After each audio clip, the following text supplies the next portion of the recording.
Tennessee. Scouts in the NFL are salivating over this guy right now, and rightfully so. Fake to Anthony Miller. Downfield across the 40. Sprinting down the sideline. Deep inside of Navy territory, it is Daniel Montiel.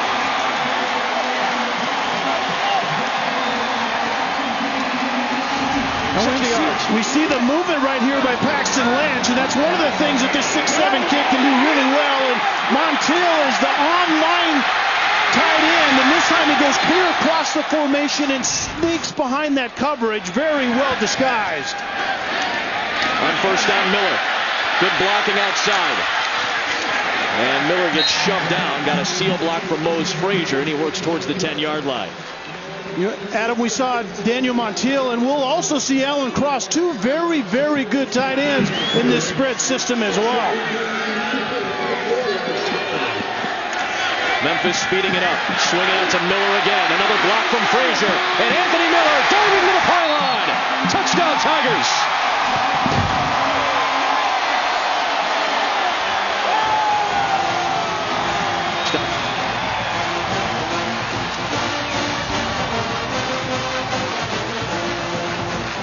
Miller makes a great effort on the quick screen outside. A very good block out on the edge by Frazier. And then right here the effort. If he's inbounds and just touches that pylon, that's a touchdown. That's very well called on the field. Leading receiver Anthony Miller very involved on that drive where Lynch went 4 of 4 for 85 yards. 3 of those completions were to Miller. The 60-yarder from Montiel helped set it up. Jake Elliott, outstanding kicker, makes it 7-0. This is a Memphis offense that has gotten off to slow start after slow start all season long. For the first time since the opening game of the season, the Tigers score on their opening drive. Exactly what they wanted.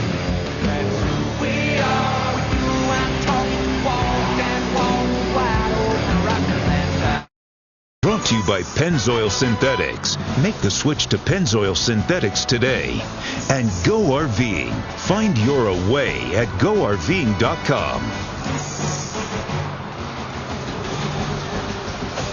One of the high-powered offenses in college football. Memphis, 3rd in the nation in scoring behind Baylor and TCU. Didn't take them long.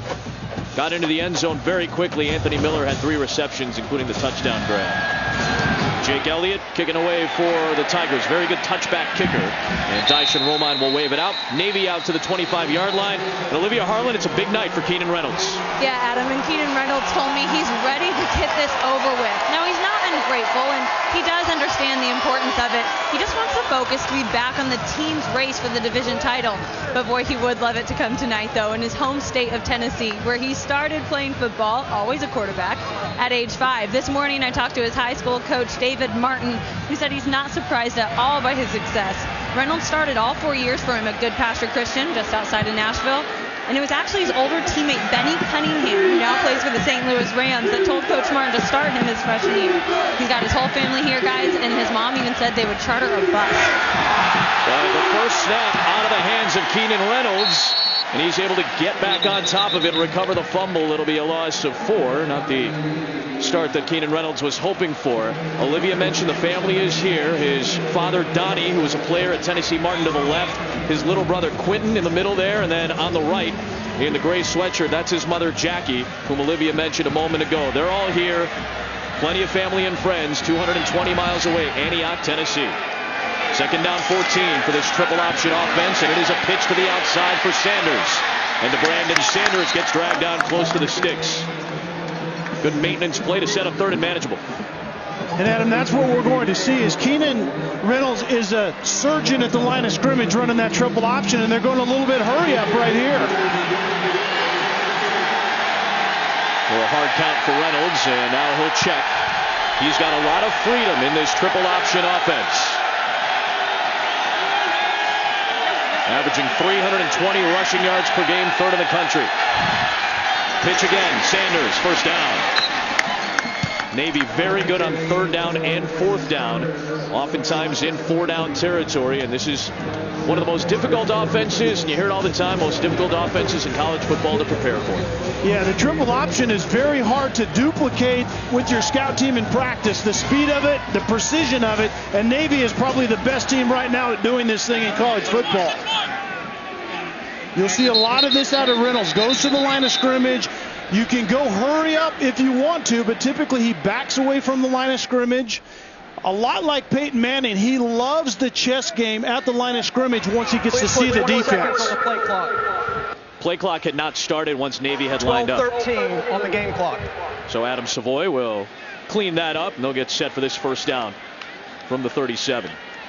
Keenan Reynolds, 5'11", 205 pounds, not a big guy, but a great fit for this triple option offense led by Ken Niumatalolo and offensive coordinator Ivan Jasper.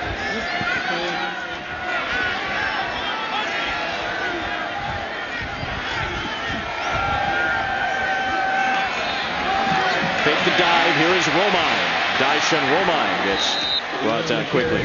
This is the triple option offense in its essence. Yeah, Keenan Williams is very good at it. First of all, he has a dive key right there. If that defensive player takes the fullback, he takes it to the edge as he's getting an arc block that's going to cut the safety to the ground. And if the defender comes to the quarterback, he makes a feathery pitch outside. And that's the triple option, and very, very difficult to defend. Only Georgia Southern and Air Force average more rushing yards per game than Navy does. They're coming off 428 rushing yards last week in a win over South Florida, 29-17. This time it's a give to the fullback, Quinton Ezell. He gets stacked up for a loss. This Memphis defense trying to stand strong. 3rd down coming up for Navy, and we take a look at your Chick-fil-A impact players when Navy's on the ball. Well, we're going to say this a lot. Chris Swain is the fullback. They're going to establish him inside and then work outside. And Jamil Tillman is the big play receiver outside. Pennington and Pegues is going to have to defend the fullback here tonight if Memphis is going to have a chance in this game. 49% on 3rd down this season. It's only the 98th time that Navy has seen a 3rd down this year. That's a relatively low number for teams in this conference. Reynolds will keep it for the first time, and he's got the 1st down, diving into Memphis territory. Chopped down by Chris Morley, the safety. And 3rd and 2 is the absolute wheelhouse of this team, and this is a speed option, somewhat of a changeup. You see Reynolds attacking the end man on the line of scrimmage. He has a running back and pitch relationship, and so that's a changeup. But the core of this offense is truly the triple option. 7th play of this drive, as you can imagine, for Navy, which does not pass the ball very often. All runs so far. And man, do they possess the ball and churn a whole lot of clock. To give to the fullback, Chris Swain, who's this team's 2nd leading rusher behind Keenan Reynolds, coming off 131 yards last week. 5 yards on that play. How about this? 1879 was the first year of Navy football. They ran the triple option, not the entire time, but a good chunk of it. But last week was the first time in their history they had 3 different 100-yard rushers in that victory over South Florida. That is very difficult to believe. Yeah. I had to make you say that again in our production meeting. I did not buy that one the first time around. So far, 5 different men have carried it for Navy. Fake the dive. Reynolds will keep it. He's got another 1st down, and Morley upends him after he picks up the necessary yardage inside the 35. Now, last week against South Florida, Reynolds had 117. Swain had a very solid game, his 4th career 100-yard game. And Dyson Romine, his 1st ever 100-yard game last week. Regis Ball on that tackle was in the fray, and he is very slow to get up, and he's going to need some help getting off the field. We'll step aside. Navy driving right now. Unforgettable happens here. And K Jewelers, every kiss begins with K. Pouncer was enjoying it last night at the homecoming parade and pep rally here in Memphis. University of Memphis, over 100 years old now. Gotta love the mighty sound of the South, the great band for the Memphis Tigers as well. Adam Amin, Kelly Stauffer, Olivia Harlan, huge game in the American Conference with playoff implications, New Year's Six Bowl implications. Memphis quickly scored on its opening touch. Navy on a long drive to start its night offensively 6 minutes in. And Keenan Reynolds, his next rushing touchdown, will be the one that caps the all-time record. Here is Swain, pounded down immediately in the thick of things in the middle there by Sharif White, along with Noah Robinson. Second down. Adam, typically in this triple option offense, the fullback gets more than a third of the carries, usually in the probably 30 to 35 percentile, and then the quarterback is next, and then they get onto the edge with those slot backs, and we've already seen that early in this game.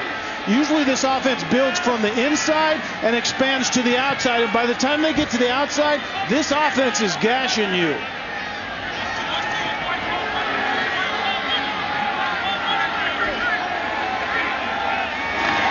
Tenth play, 10th run. This time a pitch to the outside for Calvin Cass Jr. And he gets barreled down by Wynton McManus after picking up the first down to the 20-yard line. So it's the dive read to begin with by Keenan Reynolds. He pulls it when the fullback gets tackled and then gets to the edge, and in this case makes a very quick pitch right there. Only takes about 2 steps and then the pitch goes out. He makes about 3 decisions in a matter of about a second and a half right there. Ken Niumatalolo said the thing that separates Keenan Reynolds in this offense is his decision making. Not many have ran the triple option, and the numbers show it, as well as Keenan Reynolds has. Trying to make the decision that time. That was well covered. Dontrell Nelson, the cornerback, came up in the coverage to try to help out and made the stop. It'll be second down. The second time we've seen that speed option getting out to the edge. This is what we're talking about. The FBS all-time leaders in career rushing touchdowns. Monte Ball with 77. Keenan Reynolds with 77. Monte Ball did it in 49 games. This is career game number 44 for Keenan Reynolds. Second down from the 20. Swain putting that shoulder down, and he runs right into Deshaun Terry after a solid run to the 13. It'll be 3rd and 3. One of the things that this triple option approach does to a defense, you have to be so assignment sound that it really has a knack of slowing a defense down, because defenders are now thinking so methodically about their carrying out their assignment. Excuse me, Adam. Once again, you see Navy in their wheelhouse down in distance-wise. They've had 3rd and 1 and 3rd and 2 and converted already. They're going to go option right this time, and Reynolds will keep it and get another first down. Staying on his feet, it'll be 1st and goal for Navy.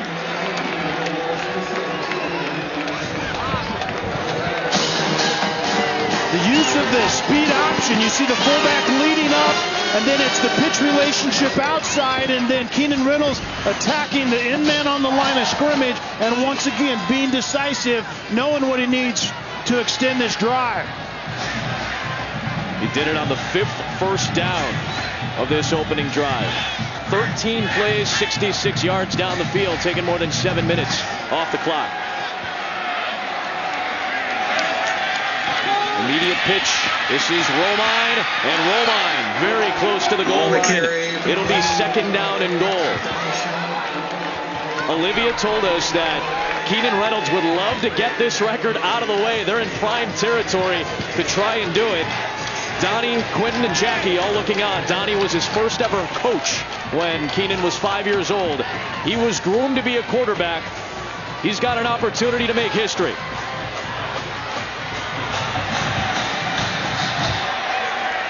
I would be amazed if Keenan Reynolds lets go of this football right here.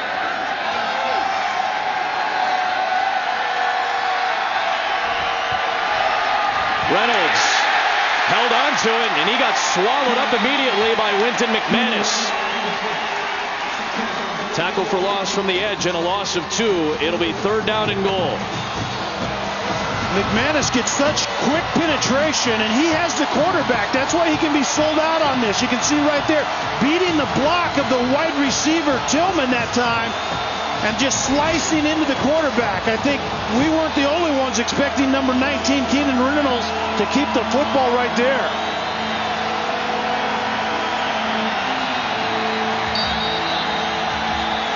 And Navy's going to call a timeout. Timeout. Navy, they're first. 3rd and goal on the other side. So much weight on Keenan Reynolds' shoulders right now. We're only in the first quarter. He's in 77 for his career. Potentially 2 snaps to try to get into the end zone and have the record to himself, surpassing Monte Ball. 3rd and goal on what has been a near 9-minute drive, the 16th play.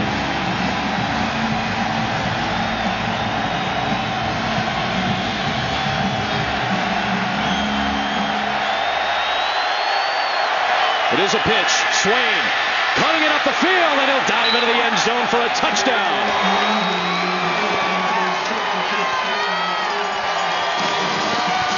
Navy doing what they do, taking time off the clock and pounding it in with a rushing touchdown. You talked about it, the 16th play, and they finally get in the end zone. 9 minutes, and I guarantee you that Keenan Reynolds does not care who scores. That's the way he feels about that record, and Swain takes it in. His parents don't care either. Just get us a touchdown. They had to answer Memphis's quick start, and they did it in a huge way in a prototypical drive. Austin Grebe, a very good kicker in his own right for Navy, ties the game at 7 apiece. We told you at the top, so much at stake, not only historically, but in this conference, in the playoff potentially, completely different styles, and we saw both on display in the first scores. Chris, how incredible is this? Remember, this was a team in Ole Miss that Memphis beat by 2 scores. That's the signature win that has helped Memphis work into the top 15 in the college football playoff rankings. Now what does that mean for the bigger scope? Jalen Oglesby on the return, the freshman out across the 20, and he gets barreled down by Williams. So Paxton Lynch, after a very quick drive, goes back out on the field. Why do scouts love this guy? He's a freak of an athlete. The arm talent is obvious. He throws a seed from the far hash. And right here, it's not only the movement, but it's the awareness of when to move and get the most out of it. And he's a very fluid athlete. And then he has such good feet. He throws the ball on rhythm, on time, on target most of the time. 6'7", pressing in on 250, and still room to grow. This guy may be the face of an NFL team this time a year from now. They only needed 4 plays to score on their first drive. Lynch off play action. As the check down on the outside for the man who got the fake, Dorlin Dorcius, the redshirt sophomore out of New Orleans. If you ask our Todd McShay who the top 5 quarterback prospects are right now, he grades Paxton Lynch partially because of his size, but certainly because of his skill set over Jared Goff. Now, most mock drafts will still have Jared Goff slotted higher than Paxton Lynch. Swings it out to the left side for Tevin Jones, and he could not hang on. It is ruled an incomplete pass with Quincy Adams in coverage, and it brings up 3rd down and 10. And the thing about Lynch is, you know, he's still fairly raw. Yeah. He played in kind of a run-style offense in high school. He outgrew the running back position, but he wanted to be a quarterback. He was 6'7". He's put on weight. He's gotten stronger. He's much stronger in the pocket this year than he was a year ago. And he's a very intriguing talent for the next level. 4-man rush on 3rd down. Look at the bullet over the middle for a first down out across the 40 to Phil Mayhew. And Adam, that's the thing that jumps out right now is his pocket awareness. Lynch is getting much better in the pocket. You know, fluid athletes sometimes have a hard time staying home, and he's learning the value of it. Another throw, and into Navy territory. Mayhew back-to-back long plays as he picks up the catch and another first down. Navy 16 runs.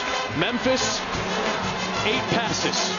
Completely different styles, 2 very effective and successful teams. What a great matchup tonight. Maybe under the radar with all the great games going on tonight.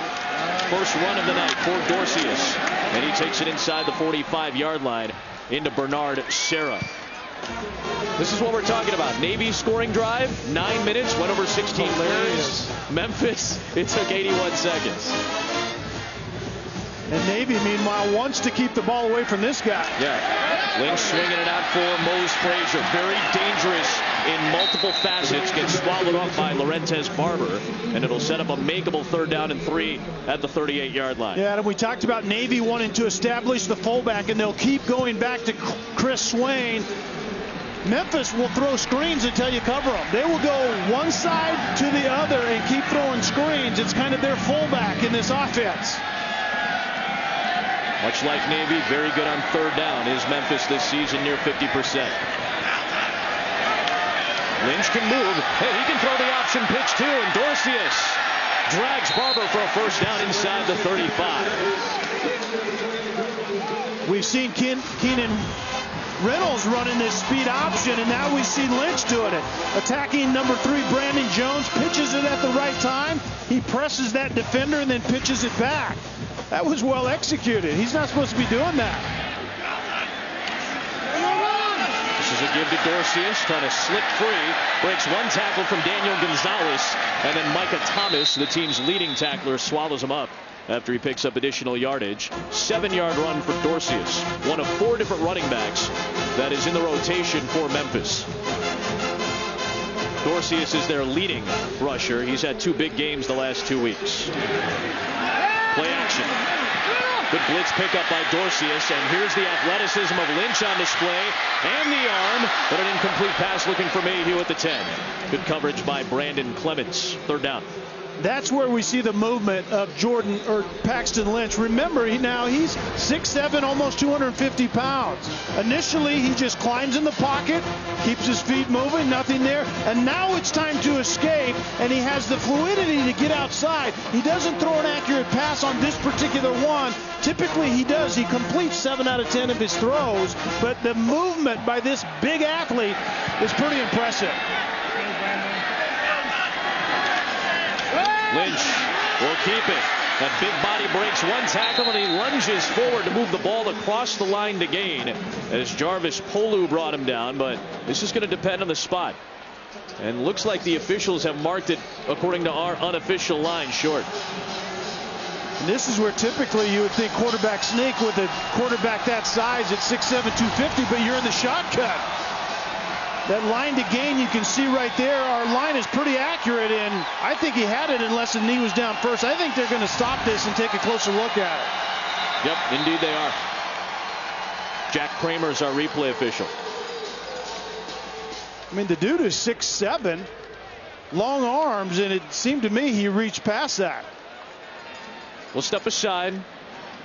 The spot of the ball under review after this. Pulling on the field stands. There was not indisputable video evidence to overturn the initial spot.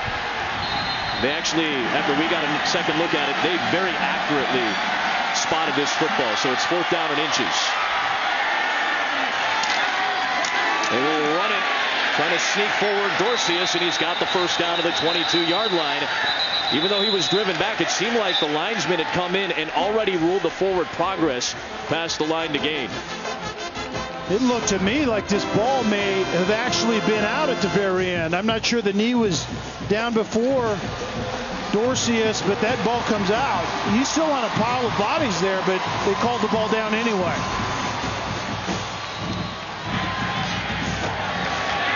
The 1st down from the 22-yard line. Dorcius again. This time gets stacked up right at the line of scrimmage by Amos Mason, along with Quincy Adams. Big body Mason right there that brings up 2nd down. And what Navy wants to do defensively, they have a 3-man front, and they're really the ultimate bend but don't break scheme on the defensive side. They want to build structure on the back end, and their 3 defensive linemen just want to kind of hold the fort and keep offensive linemen off those linebackers and let them roam free. It's a very hard-hitting 3-4 Navy defense. That brings pressure. Lynch to the end zone, and it's incomplete, looking for Cross, that excellent pass-catching tight end reaching high, and it's 3rd down. And Paxton Lynch just a little bit off tonight on a couple of those throws. That time Cross was going down the seam, and this was a nice touch pass. And he didn't lead it inside because you could see that free safety sneaking over the top. And so the quarterback tried to hit on the back number, and he was just a little high and outside. 2 for 3 on 3rd down so far, the Tigers. Four-man rush for Navy. Lynch to the end zone, and it's incomplete with Tevin Jones streaking down the seam. Could not connect, and it's 4th down.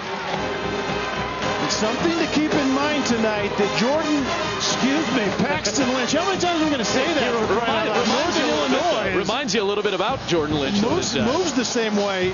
Is bigger than that guy, though, but remember that this offense isn't going to probably get the touches that they're used to because Navy's ability to possess the football offensively. So that 3 and out was huge for them. Jake Elliott, one of the best kickers in college football.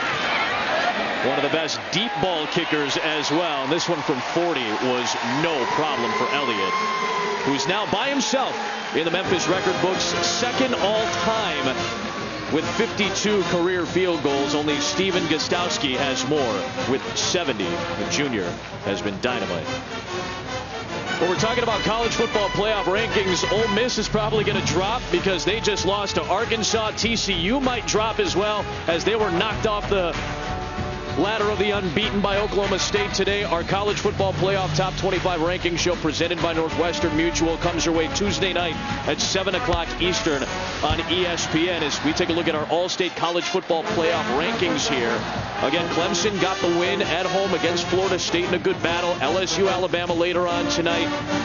And again, TCU, a 20-point loss at Oklahoma State. Iowa, with a very good surge, was able to beat Indiana to stay unbeaten. Only 9 teams are still unbeaten. 2 of them are in the American Conference, Memphis and Houston. We're still pressing for complete chaos, though, right, partner? That's what we're looking for, ultimately.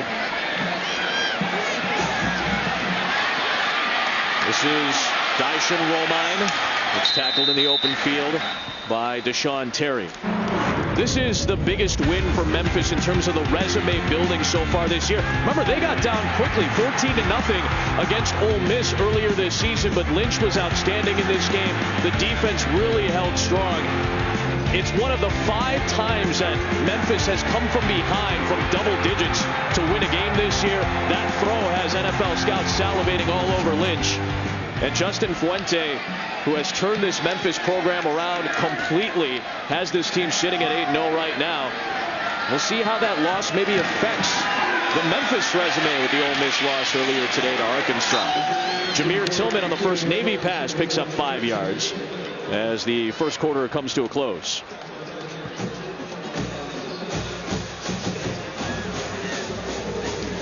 Keenan Reynolds still sitting at 77 career rushing touchdowns. We talked about the clash of styles between these two teams. If you're a college football fan, a true fan of the sport, and you love this game tonight.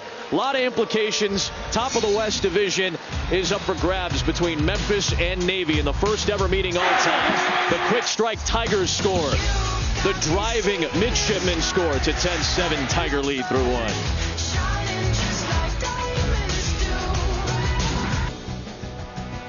Back in Memphis, college football primetime on ESPN. Navy 6-1. Memphis, one of the 9 remaining unbeaten teams in college football. And Damon Brown taking it off the edge with a really strong run out to the 35-yard line. Shouldered out by Chris Morley. We'll spot him at the 38.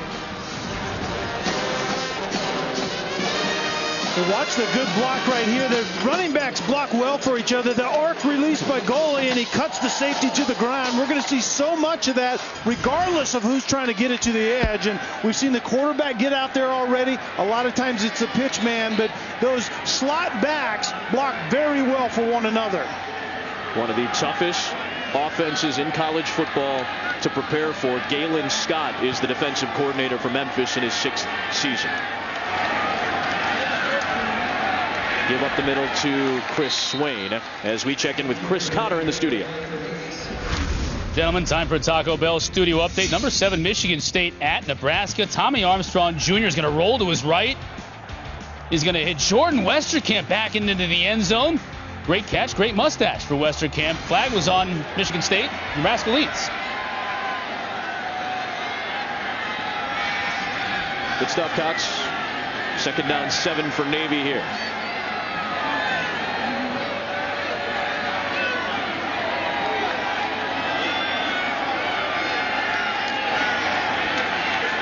This This is Quinton Ezell. He's got the first down. We said it's a tough offense to prepare for. Olivia, Galen Scott is in his 6th year on staff, 1st year as the DC.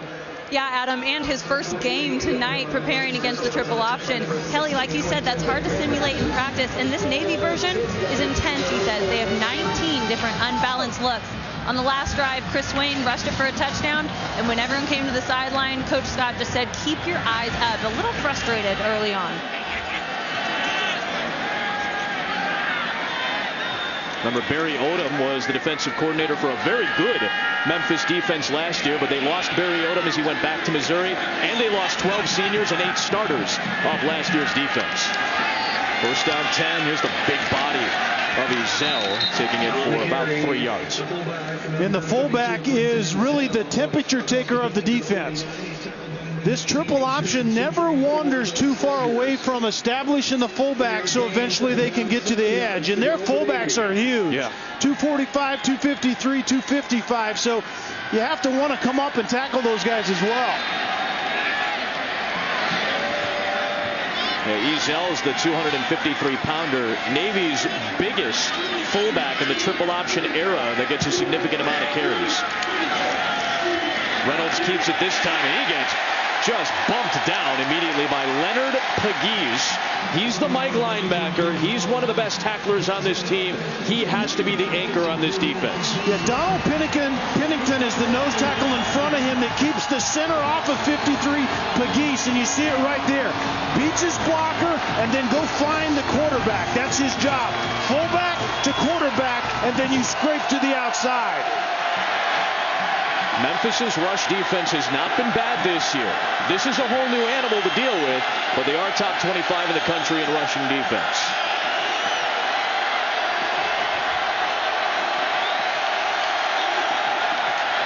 Reynolds, little misdirection, and he's going to get swallowed up by Pegues.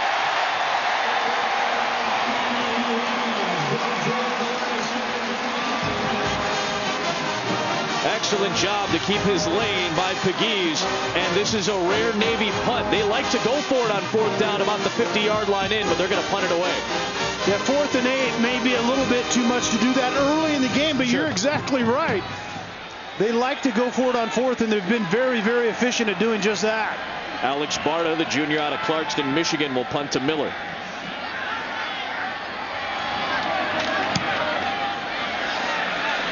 Very good punt by Barta as he pins it at the sideline, inside the 5, all the way down to the 1-yard line.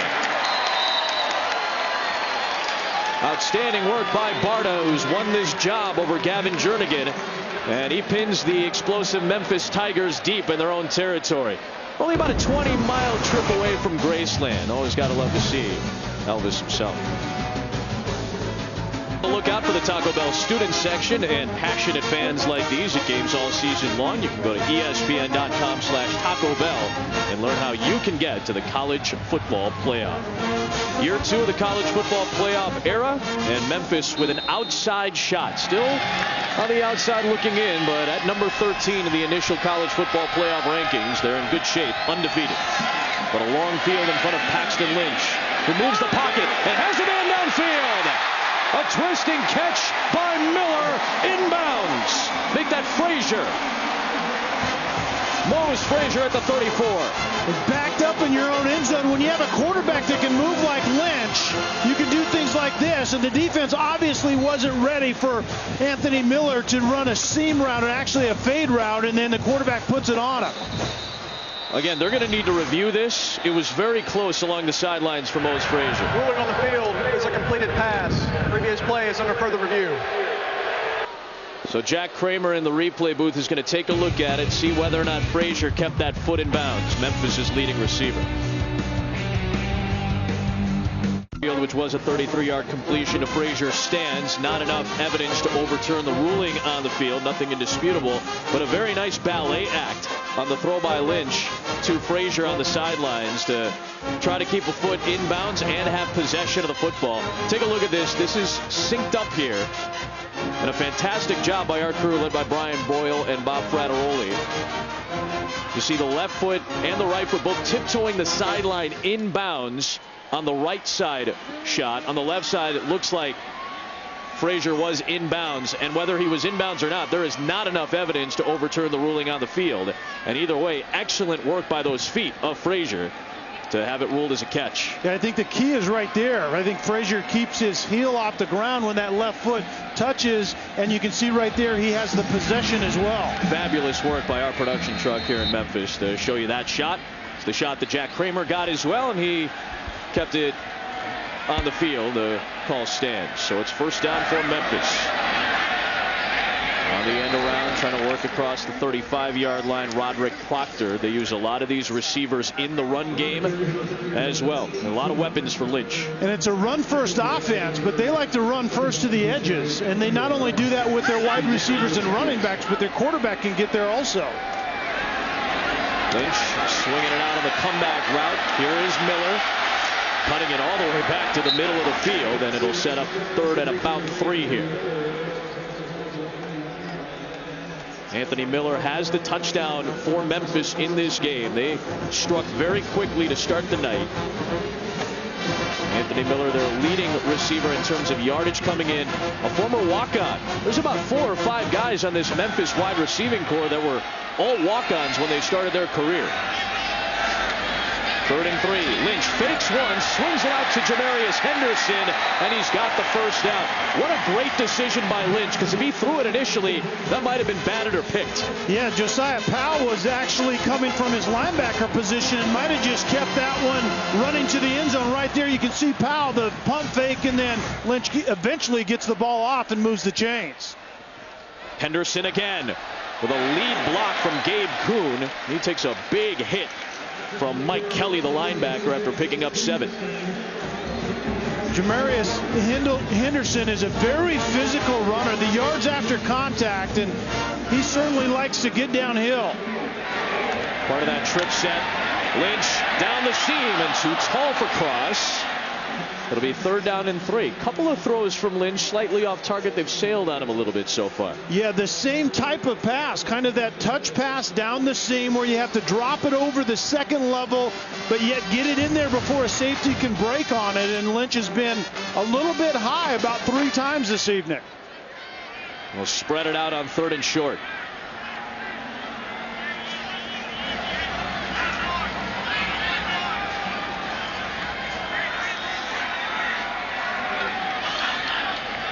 Just a 3-man rush for Navy.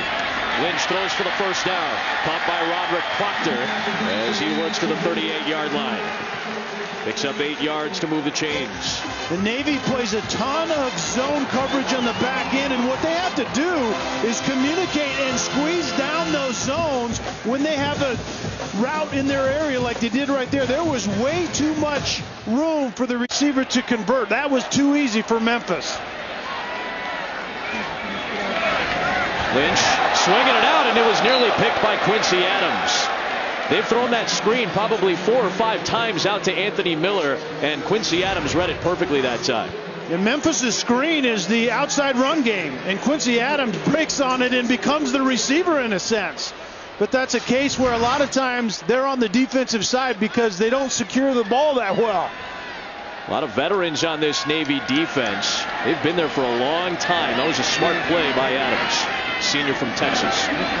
Option to Henderson, and Adams is right there for the ankle tackle in open space to set up 3rd and long. The speed option getting Henderson to the edge, but I think the run game right now for Memphis is lacking Sam Kraft. He's more of the speed guy, the all-around back. He was a former receiver and kind of a hybrid receiver in the slot to a running back, and they miss his presence going to the edge. He's banged up. He's available tonight, but I don't believe we've seen him yet. Haven't seen him out there for a snap. It's been Dorcius and Henderson mainly in the backfield with Lynch. 3-man rush again on 3rd and 8, and the pressure gets to Lynch, who's going to tuck it and run it and get the first down. But penalty markers come flying in as Anthony Miller came charging in right at the end of that play. You saw a Navy defender kind of get taken out, and I wonder if Miller is going to get tagged for a flag here. And it was an unnecessary block in the back. Absolutely. He didn't have to do that because Lynch already had the first down. Yeah, you're right. And it was Anthony Miller, number 3, and it might have been on the other number 3, Brandon Jones, the outside linebacker pursuing. Paxton Lynch right there. But that's where you see the movement of Lynch. That's just all stuff that's off the grid of the play. And he avoided a sack and then gets out to his right. Personal foul, unnecessary roughness. Offense number 18. 15-yard penalty will be enforced from the end of the run. Third down. So they will not tag Miller. They're going to get Proctor for unnecessary roughness, which seemingly was further away from the ball. Let's see if we can find 18. There's 18 right there, and he just takes out Daquan Thomason unnecessarily. And it's the unnecessary roughness kind because Thomas wasn't involved in the play, so you can't just go head hunting, and you can see the penalties right there. Navy is very seldom penalized, and Memphis is penalized at a pretty good clip. Only West Virginia averages more penalty yards per game. So it sets up 3rd and 14. Lynch over the middle and right at the sticks for Frazier. Did he have enough for the first down is the question now. It's going to be spotted about 1.5 yards shy of the line to gain it. It's 4th down. And does Memphis go for it here? The offense seemingly is going to stay out on the field right now. They've been good on 4th down this season. Look at this tight window once again. The dig route by Frazier sets down in that void, and then you see the arm strength, the high arm talent by Lynch, and he puts it right on the numbers. They need 1 yard to convert. They'll try to keep it on the ground with Dorcius, and Brandon Jones comes up with a stop for Navy's defense.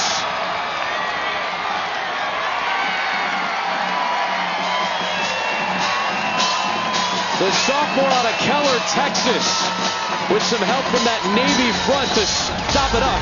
And Jones finished it off. And Memphis was going with an unbalanced line, but Brandon Jones makes a huge play, and Navy gets off the field once again. Brought to you by Chick-fil-A. We didn't invent the chicken, just the chicken sandwich.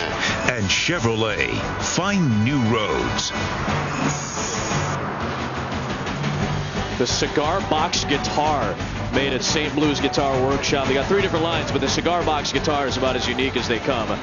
All American made here in the great city of Memphis at the Liberty Bowl Memorial Stadium. Adam Amin, Kelly Stauffer, Olivia Harlan. And a 10-7 lead for Memphis. This is the Brandon Sanders on the first play of a Navy drive, taking it out across the 40, out at the 44-yard line. The triple option once again. You fake the fullback, and he gets a keep read, and then a feathery pitch outside. And then look at the block by number 25, Brown, out on the edge. That's precision of the triple option, and that's the core of what Navy wants to do. That was their longest play of the game, 15 yards on that run. 23 snaps, 22 rushes. Another flick. Come on, Brown, and he's close to the sticks. Again, the Memphis defense trying to bottle up Keenan Reynolds. You almost have to make a decision on who you're going to stop in this offense. Yeah, and I think you want to stop number 19, Reynolds. There isn't any doubt about that. And I thought a really good adjustment to the speed of the game in which this triple option comes on to Memphis. I think that second drive, Memphis's defense looked pretty good. The last 2 drives, Reynolds hasn't had much going. The start of this drive, however, has been a different story. Getting to the edge has Navy. Right back up the middle for Swain. Picks up decent first down yardage. Again, on the edges or up the middle. That's what you see. It's 2 options. It's 2 options on the edge or the option up the middle. And I mean, Galen Scott told us about it yesterday. You almost got to force him to the inside. You got to force him to the outside. You got to make decisions quickly in this defense against Navy's triple out. And it's hard to make decisions more quickly than Keenan Reynolds does. Absolutely. One of the best decision makers to ever run this offense. He loves this game at the line of scrimmage. 2nd down 5. It's a give to Quentin Ezell, the fullback. He's close to the marker. Brought down by McManus.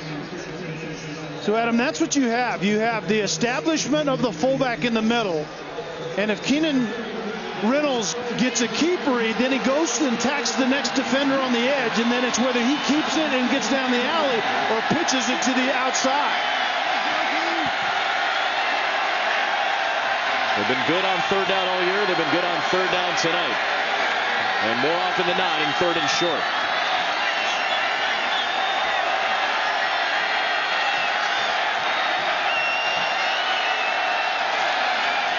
Reynolds keeps, now pitches, first down and more. Down the sideline, it's Tony O'Gully, and he got chopped down by McManus inside the red zone. And 3rd and 1, certainly the defense is thinking fullback up the middle, and this is where Reynolds gets to you. He pulls it quickly, very decisive, and then gets it to the edge to go it. That's where this offense is so tough. You have to focus on the fullback because you really can't go anywhere from there defensively. But as soon as you do that, this quarterback will make you pay out on the edges. That was the longest run of Gully's career. 31 yards, the longest run of the day for Navy.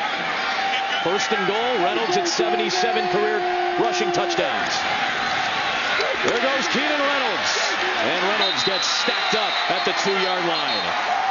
Tried to get the push from Swain, but Sharif White was the first man there, along with Ricky Hunter, the veteran in his 46th career game, to stop up Keenan Reynolds. Second down and goal. Again, Reynolds comes into tonight close to a record. His family is here, 77 career rushing touchdowns, and I think there's some concern right now because Reynolds was slow moving off the field. Yeah, he's definitely favoring that right side right there, that right arm, right shoulder. Took a big hit on that play, and you can get a sense that Memphis does not want this record set on them. There's only been one game for Reynolds this year where he did not score a rushing touchdown. That was in the win over Air Force. I think it was Sharif White that puts the wood to him right there. Actually, it might have been Deshaun Terry, the strong safety, number 32, but you just get the sense that Memphis certainly has some pride defensively and does not want any type of record set on them. Sure. Reynolds is going to come back out of the field for second down and goal from the 3.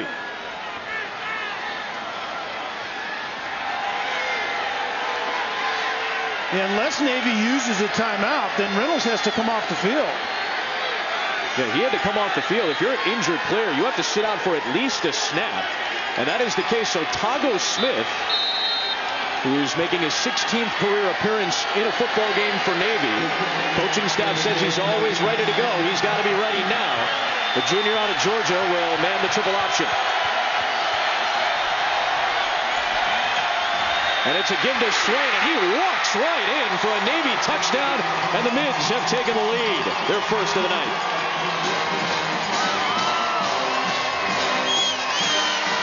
And Adam, what Navy did is they went unbalanced. They flipped one of their offensive linemen from the left side to the right side, and then they give it to a 245-pound fullback, and they just dare the defense to have enough gumption to stop them, and they couldn't right there. Greavy makes it a 4-point Navy lead. No Keenan Reynolds on the field for a snap, no problem. Just give it to the 245-pounder from Macon, Georgia. His second of the night.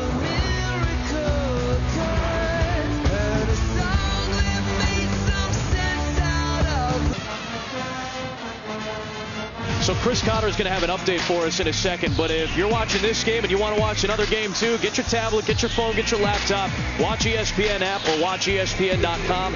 Michigan State on the road, unbeaten, taking on Nebraska. Number 15 Oklahoma in action right now. Number 3 Ohio State's got Minnesota coming up later on tonight. We've got an unbeaten and ranked team tonight in Memphis, but Chris Swain has given the Mids a 4-point lead with his second rushing touchdown in the first half.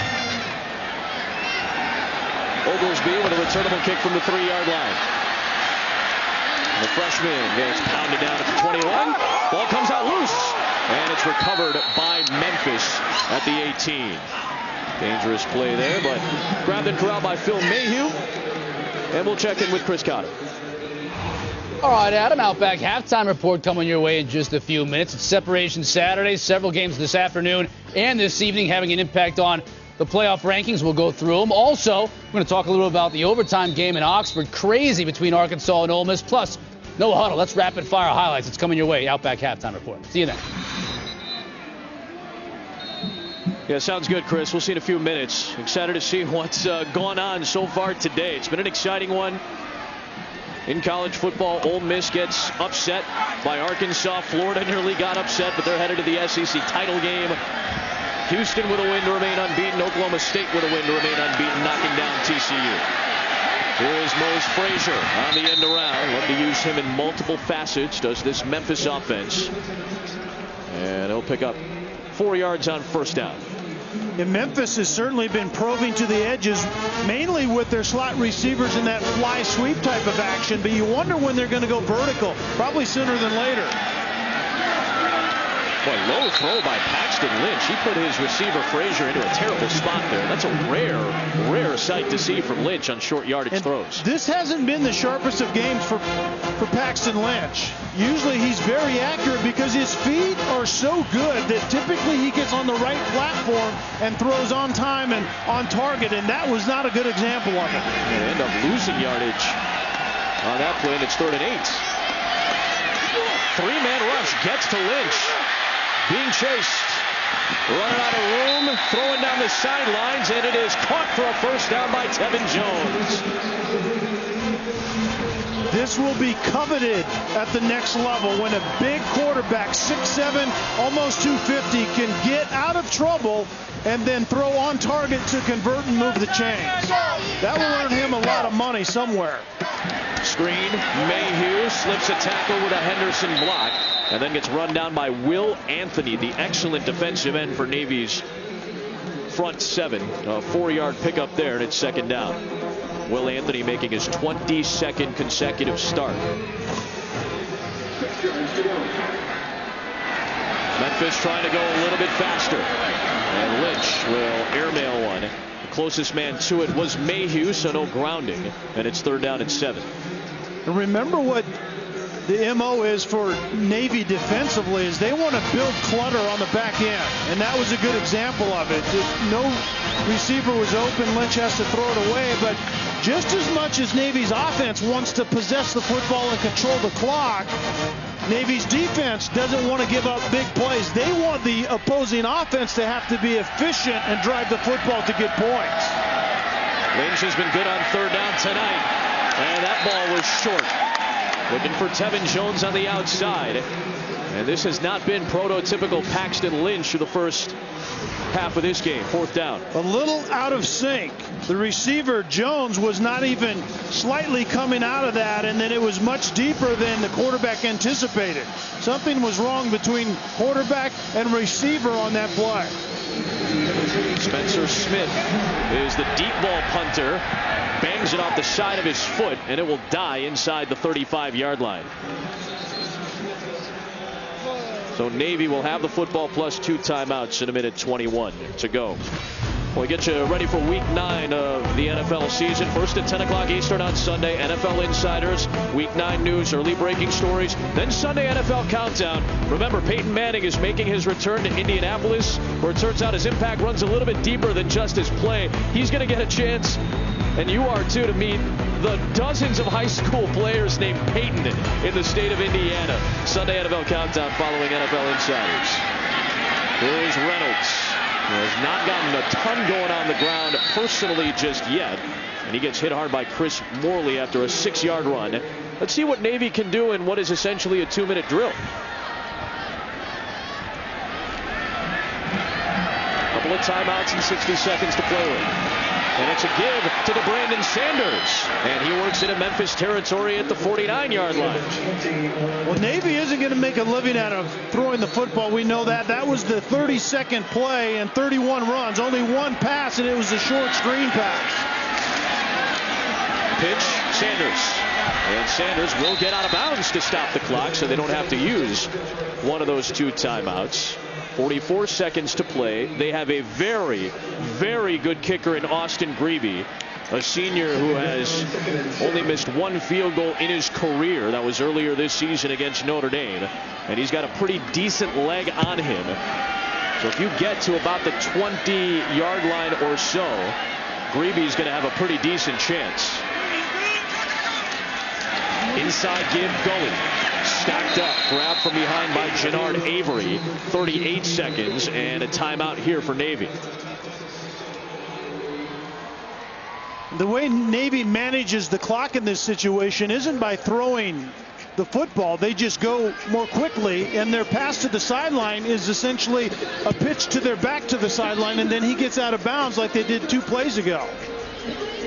On the season, Greeby is 9 of 10. His season long is 40. That came against Notre Dame. His career long is 45. That came against Army a year ago. Took over for Nick Sloan about midway through last season and has gone 15 of 16 since. His dad Joe served 28 years in the Army.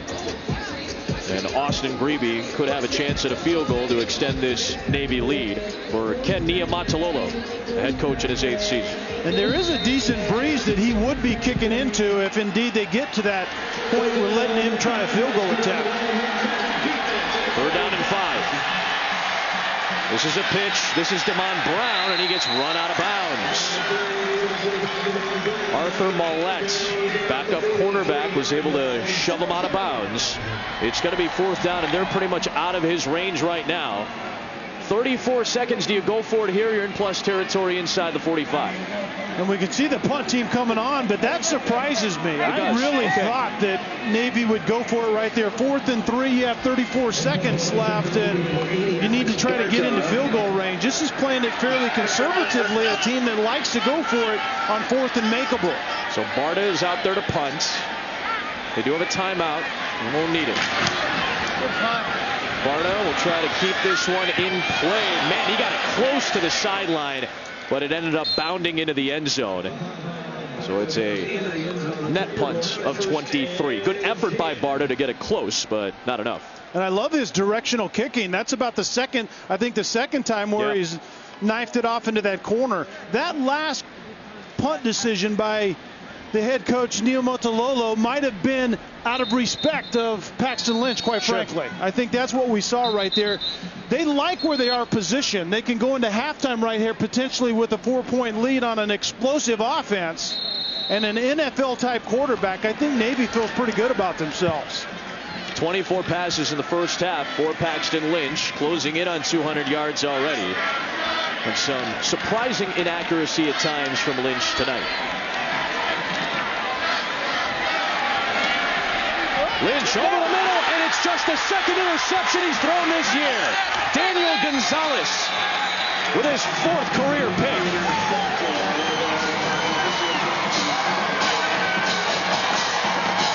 You want to talk about un-Paxton Lynch-like tonight? That's about as rare as it gets, an interception. Uncharacteristic greed right here. Gonzalez is just dropping into his zone and reading the quarterback's eyes, and that ball shouldn't have been thrown. Needless to say, but those are decisions that we haven't seen Paxton Lynch make many times this year. His only interception before that one was in the Ole Miss game, and it was actually bounced off the chest of his receiver before it was picked off. And Navy, with 17 seconds and a timeout, is essentially in field goal range for Greeby.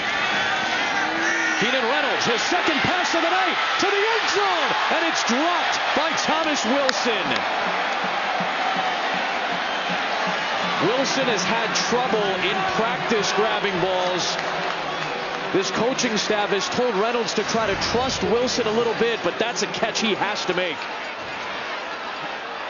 Right in his breadbasket, and Wilson slips down the seam from a tight slot position on the opposite side of the quarterback that time, and Reynolds put it on him, and Wilson could not finish.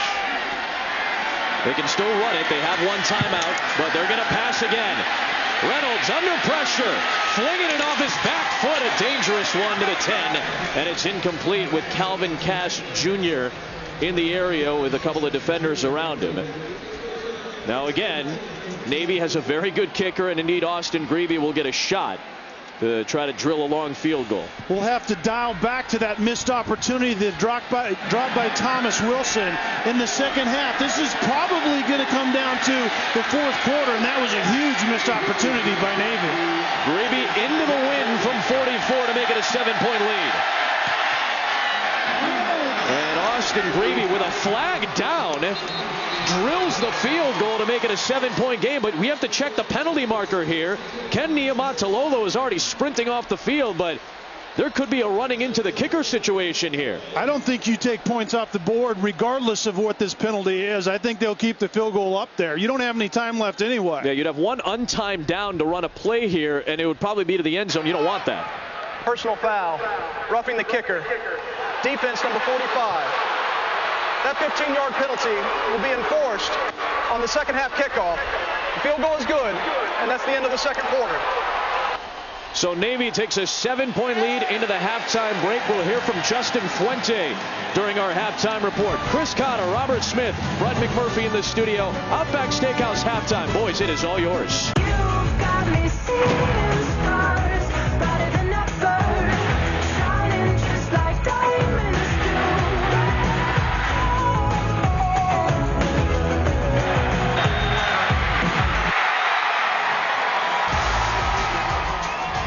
This is the American Conference on ESPN. It's been one of the most exciting conferences in college football.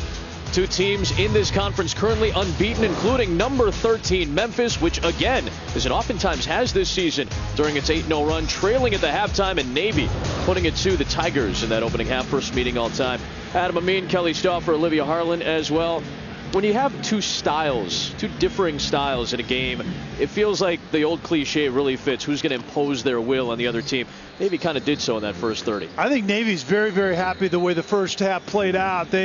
Same number of plays, but the time of possession, which Navy loves to control that part of it, they did that. And I think they are very happy with Navy's defense as well, because this clutter, the structure they create for Paxton Lynch to have to throw the football in, he hasn't seemed comfortable in that first half. At least he didn't. Let's start with triple option at one side of the spectrum offensively. That's Navy's triple option. It starts on the inside. You got to establish the fullback Yeah, first. you establish the big guy swaying in the middle at 245 pounds, and then you expand it to the edges. And that's exactly what Keenan Reynolds does at the line of scrimmage. He gets his team typically in exactly the right play. And we talked about Paxton Lynch. He started out hot. That first drive was very impressive. Didn't take very long to get in the end zone. But then it was a lot of this kind of stuff. His second interception of the year, but there were other passes where he just wasn't in rhythm, and it wasn't just because of the lack of opportunities, although that was part of it, and that's exactly what Navy intends to do, but it was also the structure that Navy defensively plays with. They force the quarterback to have to throw into tight windows, and the quarterback, Paxton Lynch, has to be patient here in the second half. Lynch threw his second interception of the season in that first half, late in the second quarter. You see total plays. Each team has 37 plays on the game, but Navy had the ball for nearly 18 and a half minutes. Lynch struggled after that very impressive opening drive. And Navy will get the ball to start half number 2. Another very good kick by Jake Elliott. Now to the 25 comes Navy, and down to the field we go to Olivia. Yeah, guys, you heard Justin Fuente tell me at half that Paxton Lynch tried to squeeze one in there with that pick. But with that pick, Navy's defense now has had a takeaway in 15 straight games. Defensive coordinator Dale Pearson told me to have a chance in this game, he thought they'd need 3 tonight. Well, that's 1.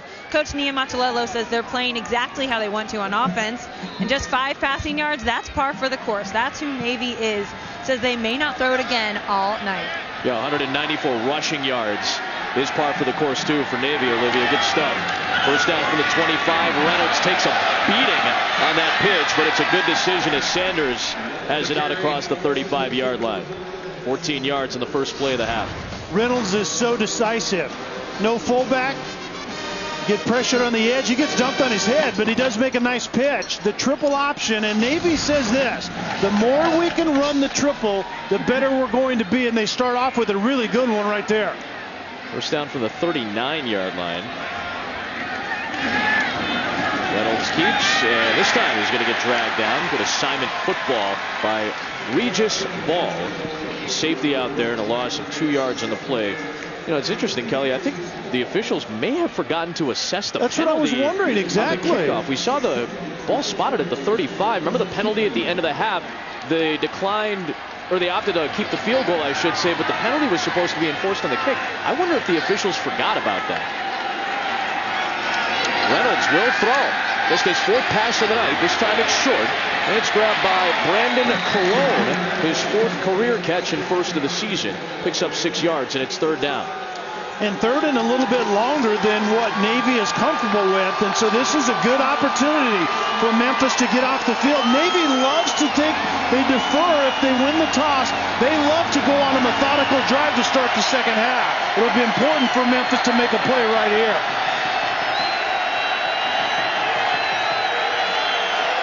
We like to start imposing that will early here in the second half, Adam. It'll be a give up the middle to Swain. He got grabbed by 2 Tigers, including Jannard Avery. It would be 4th down and about 4 here. Maybe a little too long for Ken Niumatalolo's taste to go for it on 4th down in this field position. And indeed, Alex Barta, who's been very good tonight, although the last punt was net 23, tried to pin it to the sideline. He's been good, though. Miller is back to return.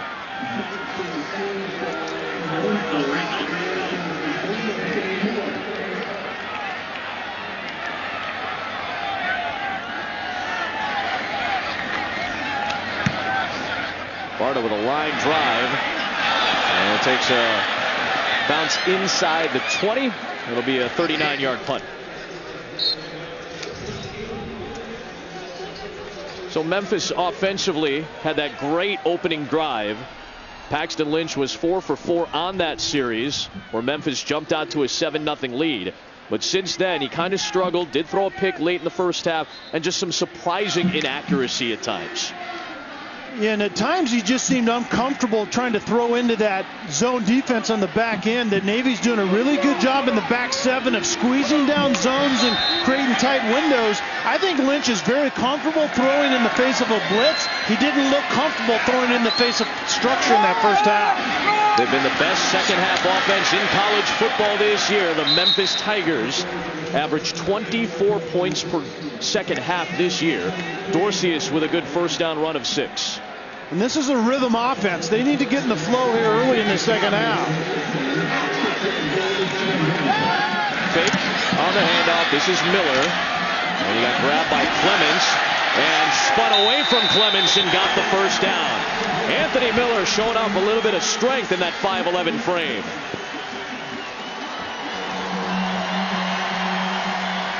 Tempo comes with first downs, and when Miller and this Memphis offense get going with first downs, the tempo really starts to pick up. Something that's very difficult to contend with against this Navy D.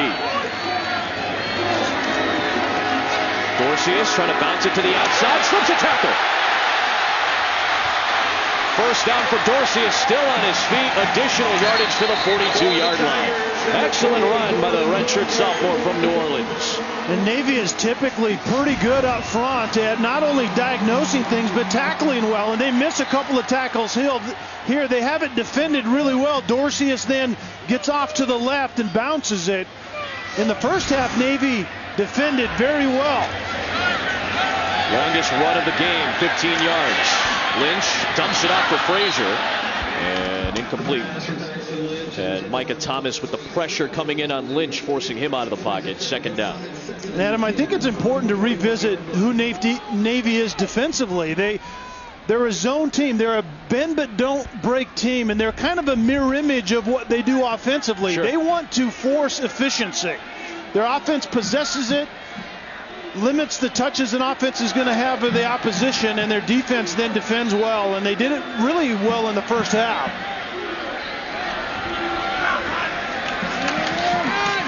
Here's Dorcius. Got grabbed at the ankles by Daniel Gonzalez. The 3rd down and 5 here.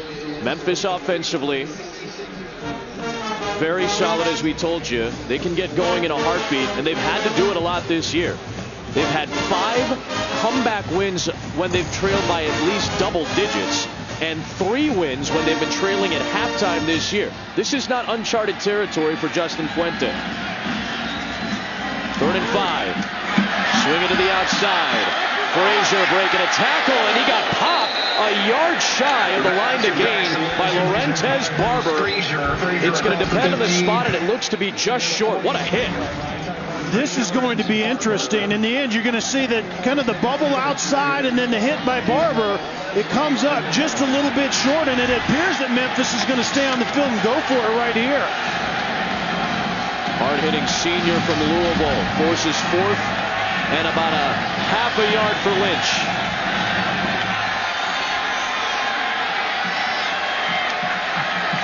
Third time they've gone for it on 4th down, and Lynch will fake the handoff, keep it himself, and has the first down.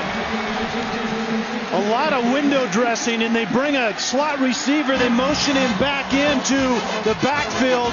Does Anthony Miller, and then in the end, they fake it to him, and the 6'7", 245-pound quarterback converts and moves the chains.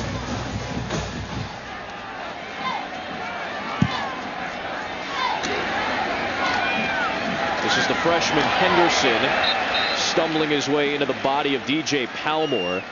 Picks up 5 yards, 2nd down. Henderson, true freshman out of Alabama. We just haven't seen a lot of the downfield vertical passing game at all out of Lynch. You just think they're going to get to that sooner than later. But again, Navy's structure, their zones on the back end have made that very difficult.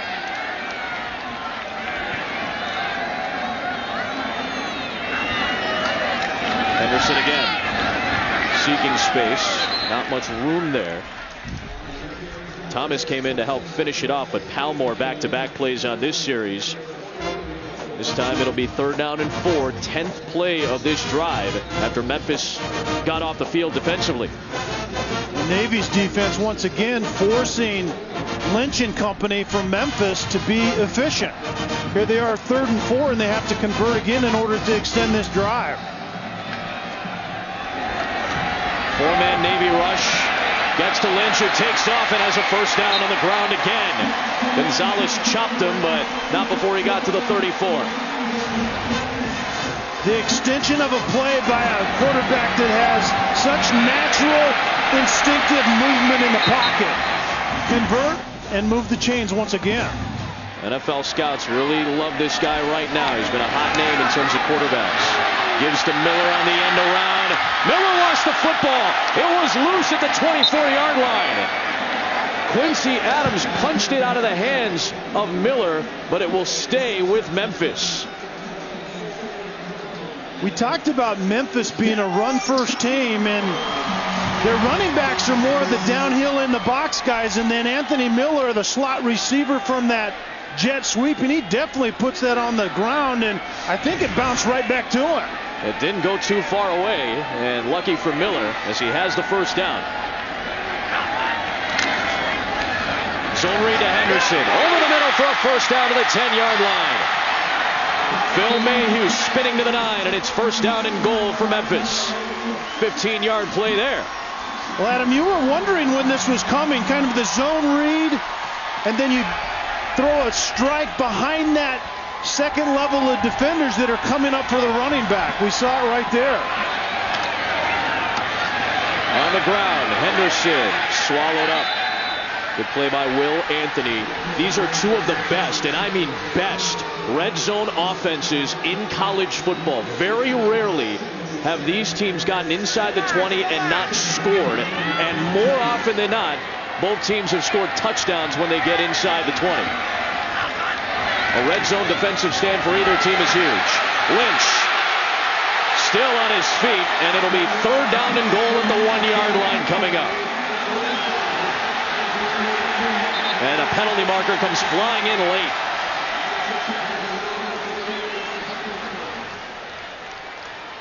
And the way Memphis is reacting, it looked like it could be a Navy penalty. Lynch a little bit slow as he works to the sideline. After the play, personal foul, unnecessary roughness, defense number 3.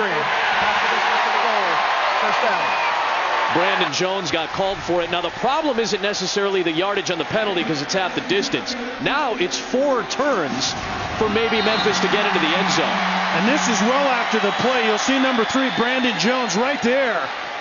They kind of get tangled up, and it was maybe more of an acting job than anything else, but Jones gets called for the penalty nonetheless. A rare Navy penalty, and it's 1st and goal Memphis with a chance to get a touchdown to tie the game. Here is Miller into the end zone, touchdown Memphis.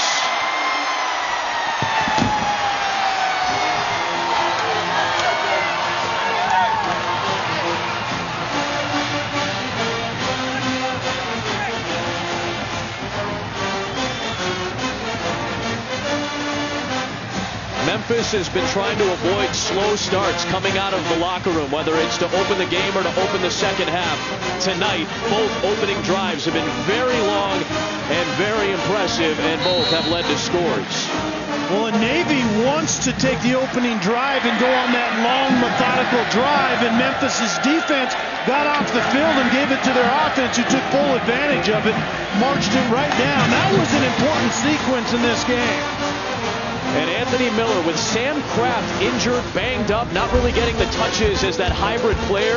This is back-to-back weeks that Anthony Miller has a rushing touchdown, and we're tied.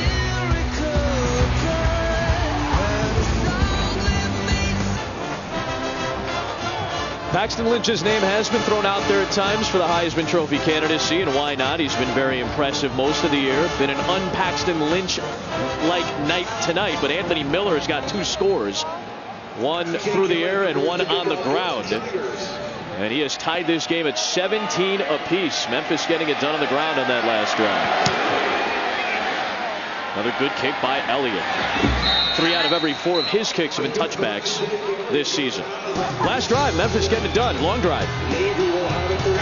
Memphis has had 6 possessions, 3 drives of 12 plays or more. They've been able to possess it once in a while and be efficient, but it's the quarterback run game, and then this pass right here. We saw the play action fake in the backfield, and then they pay it off. A very good block by Alan Cross, their tight end that time, but Navy's offense is going to absolutely force Memphis's offense to be efficient tonight. That's the name of this game, and that was a good sign for Memphis starting this second half. Navy back to work. Reynolds with his 5th pass of the night, and a deep shot. Open man to Brandon Sanders. Navy answers and takes the lead.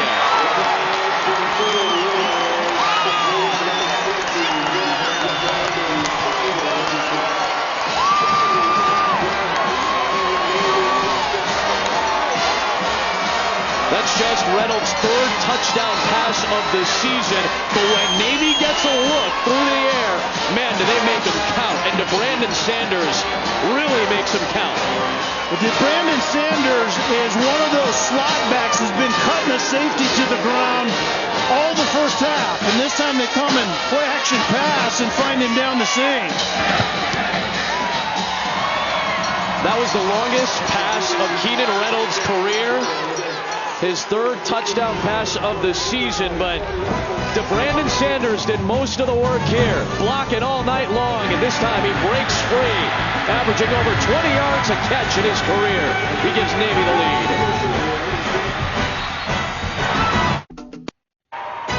ESPN College Football, brought to you by Zales. Declare your diamond kind of love with gorgeous gifts from Zales, the Diamond Store. And Pennzoil Synthetics. Make the switch to Pennzoil Synthetics today. Memphis Tiger basketball team played at FedEx Forum in their exhibition last night. The Grizzlies are out of town right now. They're on their West Coast swing. They're in Utah tonight. And there is Tom the Tiger, much more active in the pregame. He is taking a much-needed rest for the time being in his digs right now.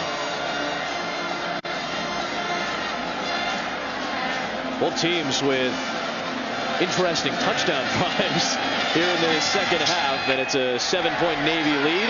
Greeby, a short kick, and this is Anthony Miller. And Miller's got a seam, staying on his feet, and there goes Miller. Chopped down by Greeby as he got close to midfield. Works all the way to the 48 of Navy. A 47-yard return for Miller. Let's go back to that touchdown, that interesting touchdown from Navy. Well, DeBrandon Sanders is right here, and typically he goes and blocks the defender responsible for the pitch. And just when you forget about that, he slips by you and runs a wheel route.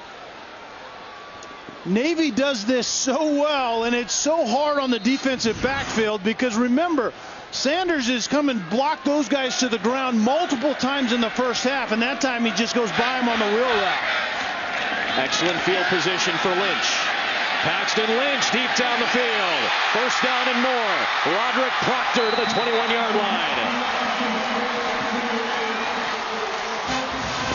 27 yards. And you wondered when the vertical game was going to start to show up, and here you see it off the play action. And Roderick Proctor goes to the corner. And just as Navy's offense expands from the inside out, Memphis goes deep that time. Another play fake. Lynch over the top for Cross, and too tall and incomplete. Cross does not have a catch tonight, but he's been a target that Lynch likes to go to as often as possible. First team American Conference tight end a season ago, and a veteran playing in his 45th career game. And Cross got kind of turned around on that play, but a lot of the vertical passing game for Memphis is going to come off their play action pass game.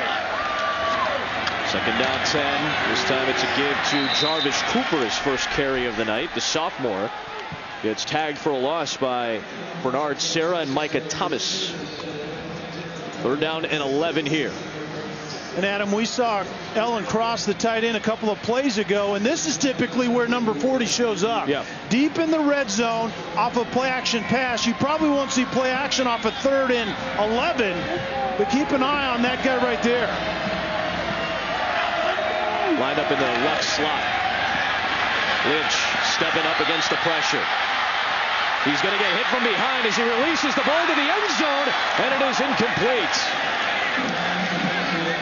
Lynch took a shot from the backside as he was starting to get that arm release going. Fired it to Frazier, who could not corral. And once again, the good movement by Lynch. But Navy defensively does not stop. Amos Mason that particular time from his defensive end position just ends up forcing an errant throw by hustling and getting Lynch from the backside. Again, another 3-man rush that forces Lynch out of the pocket. Elliott from 38. He's been good from 40 tonight. And Elliott, again, is good.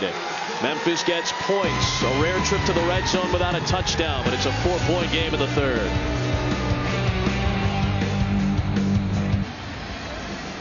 These are the 9 remaining unbeaten teams. TCU was beat by Oklahoma State earlier today, along with the win-out percentage, counting conference championship games for those teams in conferences that have one, including Houston and Memphis here in the American Conference. This will be the first year of an American Conference title game. We'll get you an update on a couple of those unbeaten teams. Ohio State hosting Minnesota tonight. LSU, of course, is on the road taking on Alabama in a huge SEC West showdown. Elliott, another touchback. Off to Chris Cotter in the studio. What you got, brother? Yeah. All right, here's what we got. You talked about the unbeaten teams. Let's start with LSU taking on Alabama. And Derrick Henry is going to score here. These two tailbacks bruising each other right now, but Alabama on top 10-0. Meanwhile, on ABC, Ohio State can't get anything going offensively, so they rely on their defense. Von Bell picks off Mitch Leitner. He takes it to the house. Just 7-0 Buckeyes right now over on ABC. About 4 minutes left to go first half. Ohio State offense is just completely different animal without J.T. Barrett pulling the trigger. Under the suspension for this game after the incident last week involved operating a vehicle under the influence. So a suspension for this week as Ohio State tries to remain unbeaten. Reynolds keeping it, and on first down he runs for about 5, running into Sharif White. Keenan Reynolds, senior out of Antioch, Tennessee. As we told you, he is in his home state, about 220 miles away from where he grew up. One of 15 on the Navy roster from the state of Tennessee. Started playing football at 5 years old. Olivia told you he's always been the quarterback. His dad, Donnie, was his first head coach. Only had a couple of offers to play Division I football. Only a couple of FBS offers. Keeps it again. Pitch to the side. This is Damon Brown, and he's got the first down.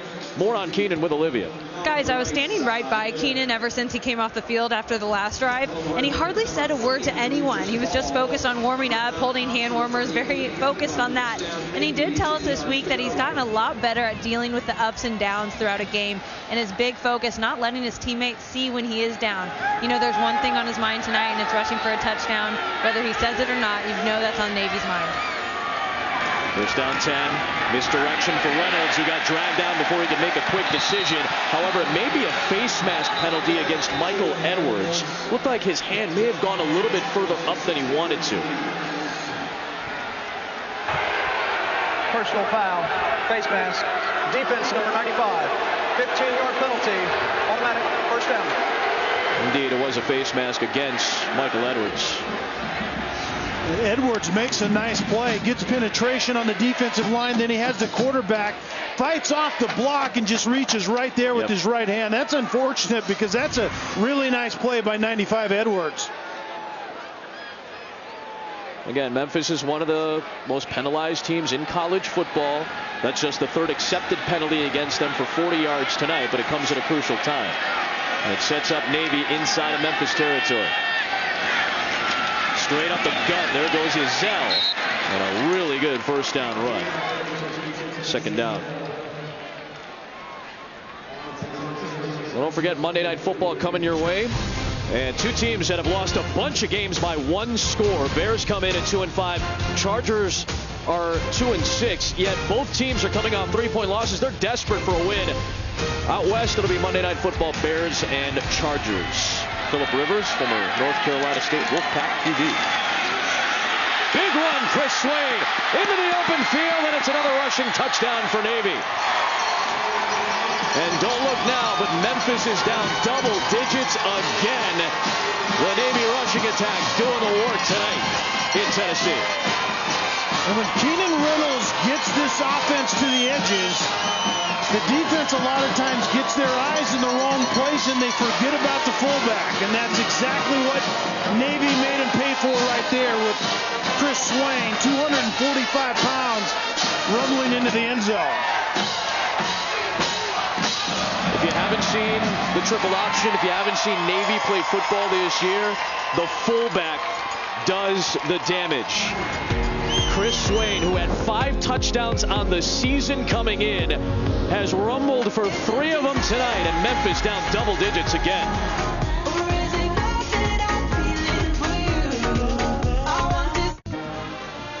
Memphis is one of 9 remaining unbeaten teams, and they have 5 wins out of the 8-0 record that they have this year. 5 wins when trailing by double digits this season. You see that bottom line? Most since 2000 in college football. That year, North Carolina State had 6 wins of double-digit comeback variety. And Phillip Rivers, who you'll see on Monday Night Football for the Chargers, he was the freshman quarterback that year for the 8-4 North Carolina State Wolfpack. But it's an 11-point lead, the first double-digit lead of the night tonight. You want to be good at coming back, but you don't want to get comfortable with always digging yourself in a hole, right? Yeah. And Memphis has done it far too often for Justin Fuente's taste, and they got off to a good start. Remember, they led 7-0 in this game, but Navy has done what they seemingly do to a lot of teams and just wear them down. Yeah, and that's the difference in this game. That Memphis doesn't have an unlimited amount of touches when you play a Navy team the way Navy plays offensive football. It's not like the Tulsa game where they had more than 700 yards because they're going to get it back over and over again. Here's Miller from the 3, trying to get something explosive going for Memphis. And he works out to the 30-yard line. Pretty decent return. But so far in the Navy offense, Chris Swain's been the star. 3 touchdowns. Yeah, he's certainly the touchdown maker and the drive finisher, but he's the heart and soul of what this offense is about. Keenan Reynolds gets him in the right place, and if you forget about that guy, that position in general, the fullback position in the triple option, they will gash you time and time again, and just when you forget about it, they'll make you pay. The Chick-fil-A impact player tracker has Swain going for 8 yards a pop tonight and his first career 3-touchdown game. Jarvis Travis Cooper on first down, picks up 4, and there's an injured mid down on the field. 3 minutes to play here in the third. While we have a moment, let's step aside. Chris Cotter's got an update. Adam, let's go to the Big Ten, where Michigan State trailing Nebraska, but here comes Connor Cook. His favorite target is Aaron Burbridge. Burbridge is going to split the defense and score right here. So Michigan State goes on top, 24-20. Nebraska was driving just through a pick. How about LSU and Alabama? 10-0 Bama. Traven Duraldo was going to take this one and score. So LSU back in it, 10-7 right now. Yeah, Chris, thanks very much. Again, a couple of unbeaten teams in action tonight. LSU and Michigan State both on the road this evening. Second down, 6 coming up. It was Amos Mason who was a little bit shaken up on the play. He's off the field. Lynch, back shoulder, throwing a twisting catch by Phil Mayhew, and then he coughed up the football, and Adams is there to recover it for Navy.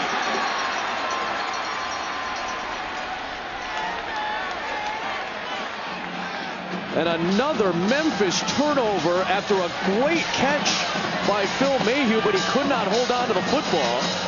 But Lynch is still on the field.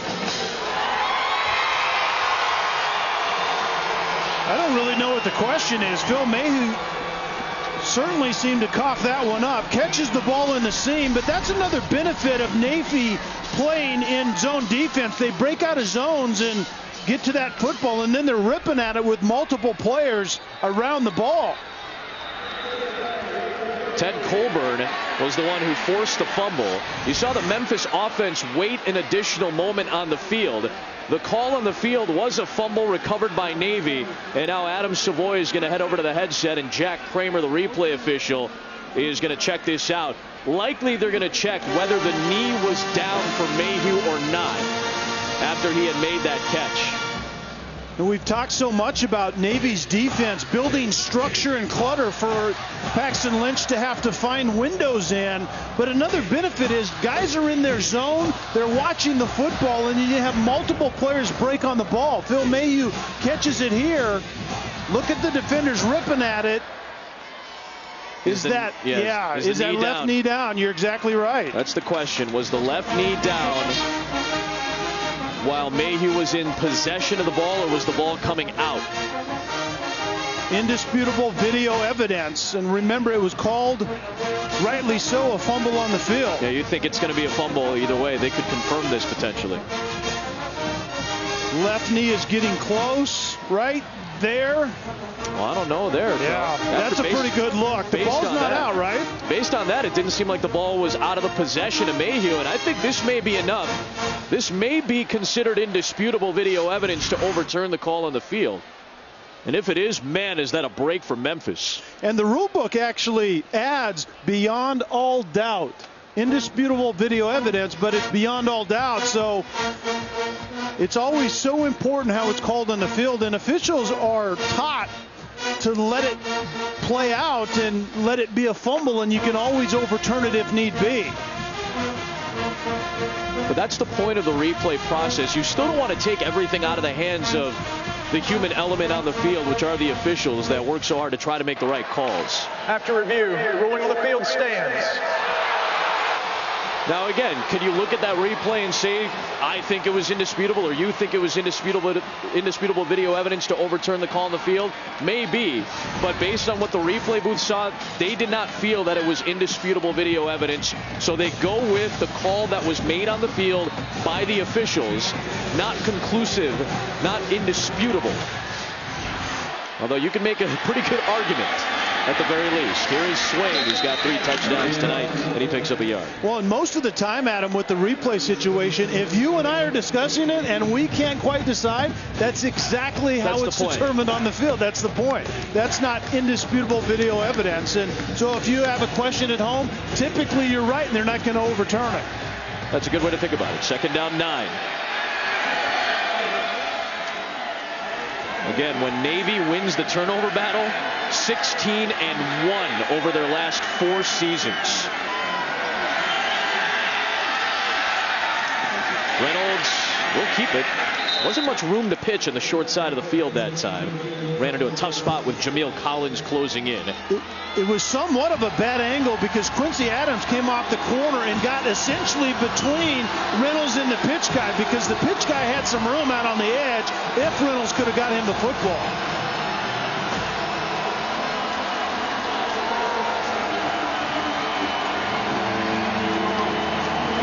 Does this Memphis defense have a stand on 3rd and 6, down 11? They might have to have 2 stands because if Navy doesn't get it here, this might be where they go for it on 4. It is Swain, chopped down at the 45. It would be about 4 yards to go on 4th down. And as we've told you plenty, and what the coaching staff told us, our job is to possess the ball. This is Ivan Jasper. That's Niumatalolo, but Ivan Jasper, the coordinator, said it's our job to possess it. That's why they go for it so much on 4th down. 13 of 15 on the season. They've got 3 timeouts with which to work. Reynolds checks the play again.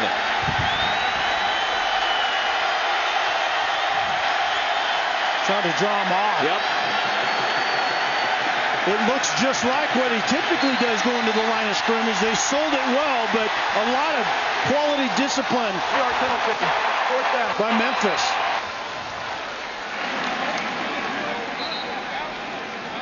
They won't burn a timeout here. They strictly went out there to try to see if they could draw Memphis offsides for a free 5 and a fresh set of downs. Instead, they'll take the 5-yard penalty and punt. And Alex Barta has been great at rocketing shots to the corner. We'll see if he can do it right here, because certainly Navy wants to take advantage of this field position and pin Paxton Lynch and company deep.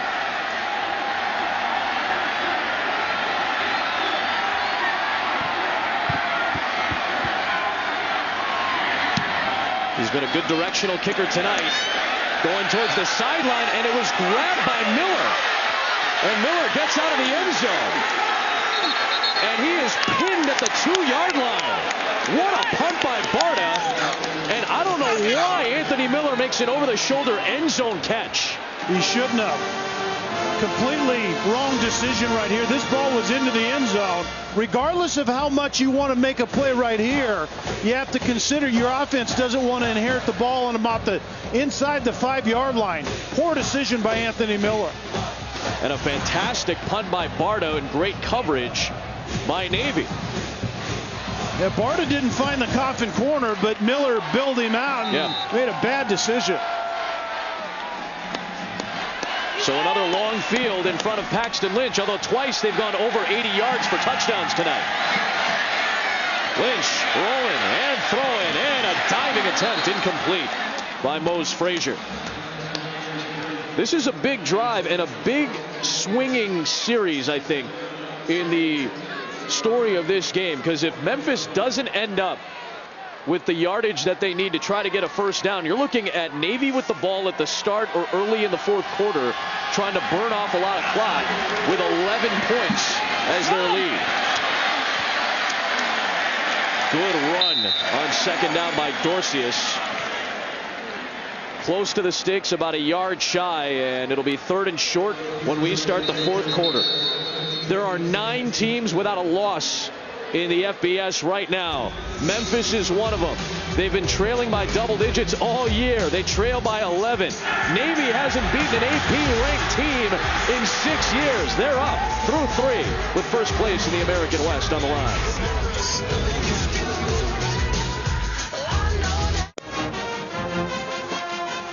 According to the Football Power Index, Memphis was a 77% favorite to win this game. They trail by 11 to the 4th. And Alan Cross, he of 45 career games, the redshirt senior out of Millington, Tennessee, which is not too far from Memphis, trying to rile up the troops. A big 3rd and 1 to start the 4th quarter for the Tigers. And Paxton Lynch will keep it, and again, as he's done a couple of times tonight, pick up the first down to the 16-yard line. Amos Mason got him at the legs, but Lynch had long frame lunges for the first. Well, that's been the addition to Memphis's run game in the second half. They got to the edges, remember, in that fly sweep stuff, and in the second half, Lynch has kept it and gone up in the tackle box. Misdirection for Dorcius off the left side. And Micah Thomas wraps him up at the 20 after a 4-yard gain. What's at stake tonight? First place in the American Conference in the West Division.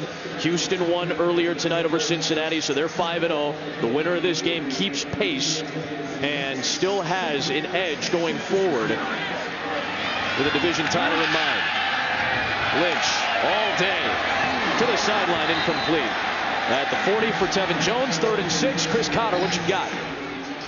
Some Big Ten action for you. Ohio State, we mentioned the offense struggling. Well, give it to Zeke. Ezekiel Elliott bounces it to the outside, finally getting something going before the end of the first half on ABC. It's a 14-0 Buckeye lead. Tracy Claeys in his second game as the interim head coach in this particular stint after Jerry Kill announced his retirement last week. Lynch on 3rd down, incomplete, dropped by Dorcius out of the backfield. And he made that catch. He still may have been tackled short, but it's going to bring up 4th down, and likely the punt unit has to come on. And Dorcius just comes out of the backfield, and actually that slot receiving position just sets down short of 1st down dead. But notice the ball placement on a running back. It was off his frame, and a lot of times tight ends, running backs do not adjust that well to the football. Big punt for Spencer Smith, who leads the American in net average. Pinning it to the sideline for Calvin Cass. Navy up 11, looking to do what they do best, and that's move the clock. 14 to play. First American Conference title game will be on December the 5th at the home of the team with a better conference record among the East and West champions. 3 teams right now unbeaten in the West. As a matter of fact, it's the only division in college football that has 3 unbeaten teams in conference play. Houston won earlier tonight. Memphis and Navy both coming in at 4-0. And Memphis, of course, has a lot more riding on it than just that. Both of these teams have hopes for a New Year's Six Bowl, but Memphis has an outside shot at the college football playoff. A loss tonight might end those hopes. Here is Swain. He gets bottled up, and it'll be a short game. Week 9 of the NFL season gets started on ESPN. First at 10 o'clock Eastern Time. It's NFL Insider Sunday edition with all the news and early breaking stories. Then on Sunday, NFL Countdown presented by Snickers. Peyton Manning, as he returns to Indianapolis, you'll get to meet dozens of high school players named Peyton along with their parents as they discuss their favorite quarterback from his days in the state of Indiana, starting at 10 Eastern on ESPN. 2nd down 9 for Navy.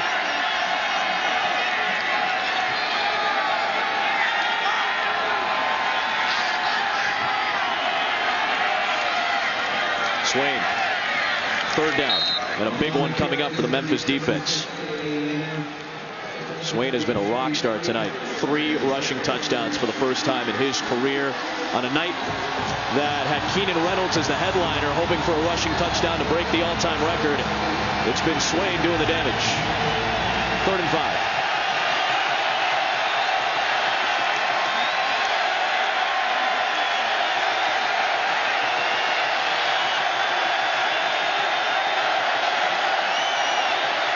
Toss play, Sanders, good block, and a 1st down. Damon Brown on the edge, as so many of the slot backs do, with a great block to open up an alley. Get Brandon Sanders on the carry, and then Damon Brown, like you talked about, the other slot back gets out and gets a tremendous block, number 25. The arc release right there, just gets square on the defender, and then there comes Sanders behind him. Quick pitch gets Navy quickly to the edge.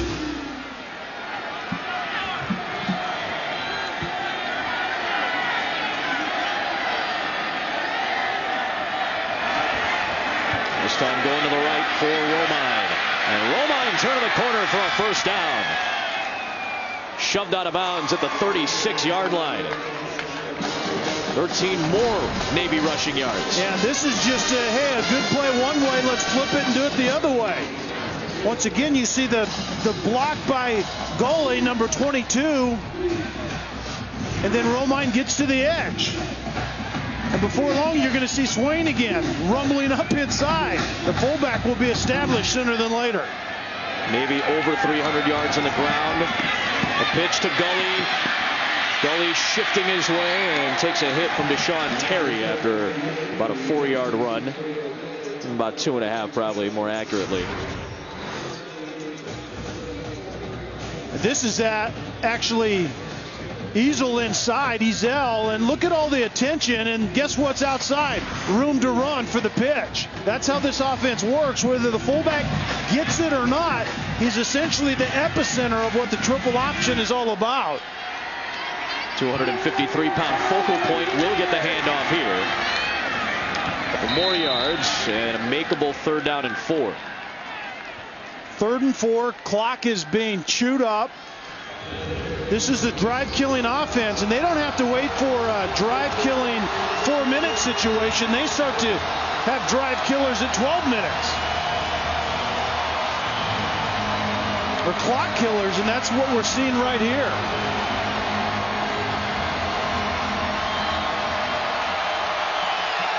Swain is in. Reynolds keeps. Pitches late. Damon Brown, another 1st down for Navy.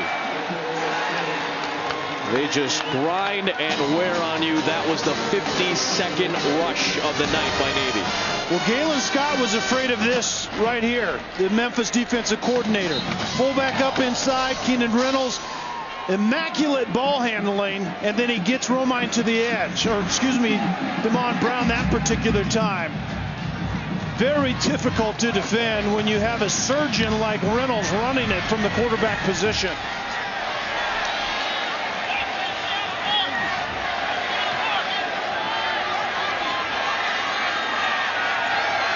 Toss play for Sanders. There's a cut block by Brown, and Sanders turns the corner, tiptoeing down the sidelines. Another 1st down.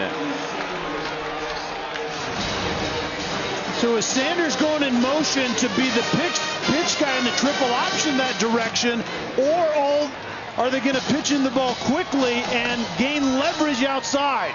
That time it was the latter, the quick pitch, and Sanders gets to the edge in a heartbeat. How about those feet by Sanders to stay in bounds? Very deft movement in a tight territory along the sidelines. 1st and goal, and remember, Keenan Reynolds, who has not done a ton in the ground tonight rushing the ball, still has a chance to break the record for rushing touchdowns. Here is Cass. It'll be Cass into the end zone for a score, and Navy has taken a 3-score lead in the 4th against unbeaten Memphis.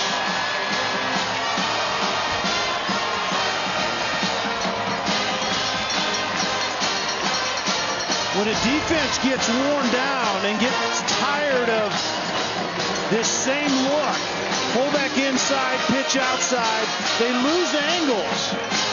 There's a really good block outside by Gaston, Joey Gaston, number 65, but Memphis defensively are losing their gusto, and their angles defensively are falling off the edge of the earth.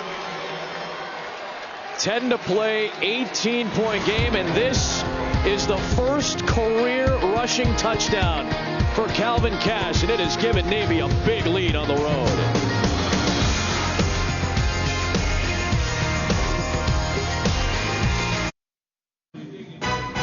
ESPN College Football, brought to you by Nissan, premier partner of the Heisman Trophy, and Dunkin' Donuts. America runs on Dunkin'. One of the bucket list places if you're a party animal. Beale Street here in Memphis, underrated gem. Been a great week here in Memphis, but Tom's not feeling it right now, and you can understand why. Memphis with so much promise to reach heights they've never reached before. Right now they're down by 18 with 10 minutes to play, and Navy trying to do something they haven't done in over 3 decades. That's beat a top 15 team ranked in the AP. Anthony Miller, can he get something going in the return game for Memphis? He's going to get hit shy of the 20 as we check in with Chris Cotter in the studio. All right, Adam, Memphis is fighting for their lives, as are Michigan State right here. Connor Cook, his 4th touchdown pass of the night. He hits Jamal Lyles on this one. So you think the Spartans are going to start pulling away on the road, right? Wrong. Tommy Armstrong Jr. comes right back for Nebraska. Remember, he missed last week's game. Riker Fife was the quarterback last week. Armstrong puts his head down and gets into the end zone. It's a 5-point Spartan lead right now in the 4th. Listen, I know Nebraska's had bad loss and tough loss and close loss. And for close loss, is there anything to make you believe that they can't pull an upset at home? Lynch over the middle on first down, caught by Dorcius. Grabbed quickly by Goebel, second down. You just have a feeling right now that Memphis absolutely needs a touchdown here, right? I mean, they may not get the ball back. Yeah. The way Navy's offense is marching it, and Navy's defense has played so well. A team in Memphis that scores 48 points a game, and tonight 2 touchdowns, 2 field goals. That's good stuff from a defense that's 9:39. We'll start on my signal. a defense that's overshadowed a lot of times by what their offense does. Sure. Again, clock issue. They had to put 13 seconds back on the clock there. Swinging out to the side. This is Proctor. Proctor close to the sticks as he got grabbed by Brandon Jones from behind. Navy's defense simply does not give up big plays, and they force efficiency out of the opposition. The offense that Memphis right now, they just haven't been consistently efficient tonight to get it done. Running left, it's Dorcius.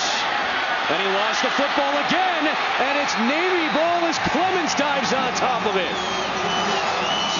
Memphis is falling apart right now, and Navy is in control.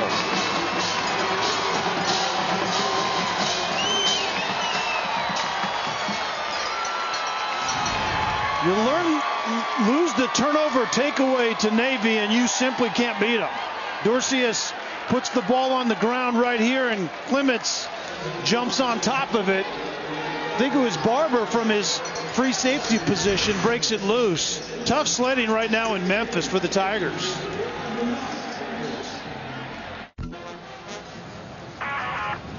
USC has won 11 of the last 13 against Arizona. You'll see that on ESPN, and then as soon as that's done, SportsCenter at night. Huge day. I'm talking a monster in college football, plus the NBA and NHL. We'll get you set to go for the weekend in the NFL as well. SportsCenter at night when Arizona USC is done on ESPN. Here, one of the unbeatens is starting to fade. 18-point lead for Navy.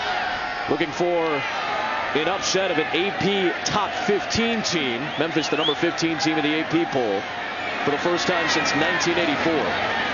Here is Swain. And he works to the 40. 6 years ago to the day was the last time that the Navy midshipmen had a win over an AP-ranked top 25 team. Vince Murray had 158 yards on the ground in the upset against number 19 Notre Dame. And then you got to go back 31 years. Last time it was a win over a top 15 team. Number 2 South Carolina went down. They had national title hopes that year, but the Navy upset derailed those. You got to go back a long way for a win of this magnitude for Navy.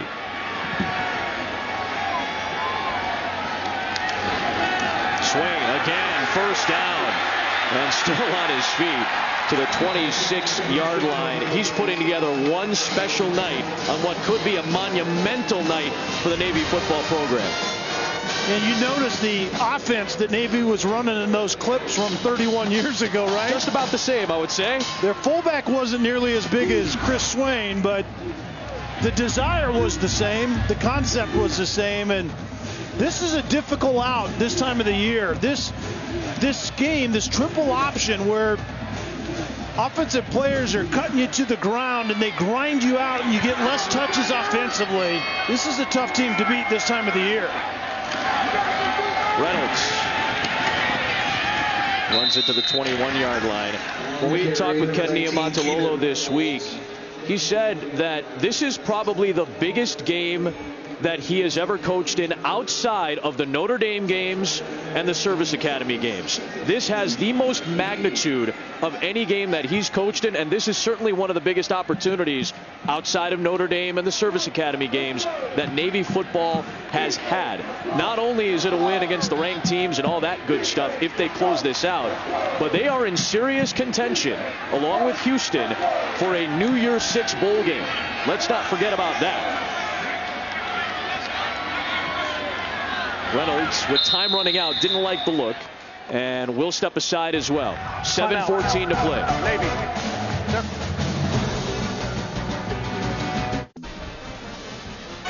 second edition of the College Football Playoff Rankings. We've got the College Football Playoff Top 25 Rankings show Tuesday night, hosted by Reese Davis, 7 o'clock Eastern on ESPN, presented by Northwestern Mutual. With the full cast and crew to join Reese at the table and tell you all about what the breakdown's going to be like. And if Navy wins this game, you got to think that they take a leap into the top 25 of the College Football Playoff Rankings. Don't forget, Memphis and Navy each still have to play against Houston, which is sitting at 9-0 and unbeaten. Second down 5 for Reynolds. And it's Swain, grabbed up top by Hunter, very close to the sticks.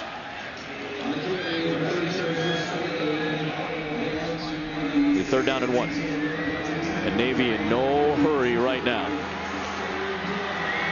You talked about it, Adam. Navy has Houston down the road, but Memphis has to go to Houston, followed by a trip to Temple. I mean, they have tough sledding, to say the least. So Navy coming in here in this showing, they jump into the top 25, and they are at least in the driver's seat in this conference with Houston out in front of them.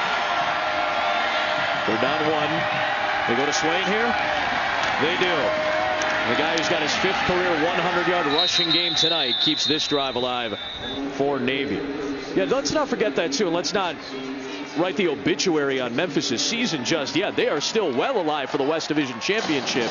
But this would severely hurt their outside shot already at the College Football Playoffs. So that might be fading away quickly right now for Memphis. But the West Division and the New Year's Six Bowl is still up for grabs. More than likely, it's going to come out of the American between Navy, Memphis, Temple, or Houston, I would think, right? That's what it appears to me. I think this conference has an inside track for that New Year's six pick. First down and 10, Reynolds in the red zone.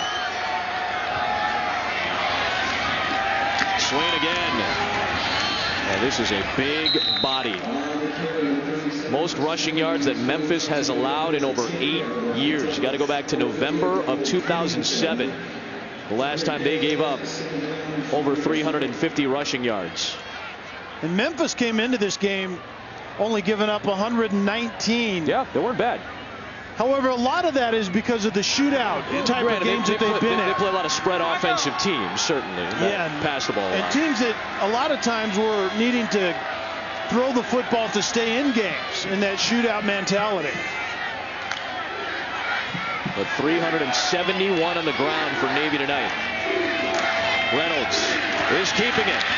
Reynolds fighting, and he's about a half-yard shy as Regis Ball caught up to him. We approach 5 minutes to play, lest we forget, as we haven't pounded it enough tonight. Keenan Reynolds is sitting at 77 career rushing touchdowns, still tied with Monte Ball. He said he would take the win over getting the record, but he would like the record and the win, so he doesn't have to talk about the record anymore. Certainly been leading up to it all season long. Well, how about get it all on this drive? You can see his family is standing up with that anticipation. The running clock, and then how about number 19 getting into the end zone? Reynolds going to run it left with a flag down. This is going to be a free 5. Memphis was substituting furiously, and Reynolds alertly called for the snap, which will be a fresh set of downs. Offside. Defense number 98. Half the distance to the goal. Results in a first down. And not only does the anticipation build for one of the biggest wins in Navy football history, but now for Keenan Reynolds. Antioch, Tennessee, just a few hours away. 215 miles on I-40 northeast of Memphis. His mom Jackie, his little brother Quentin, his dad Donnie, his first football coach. They're all here.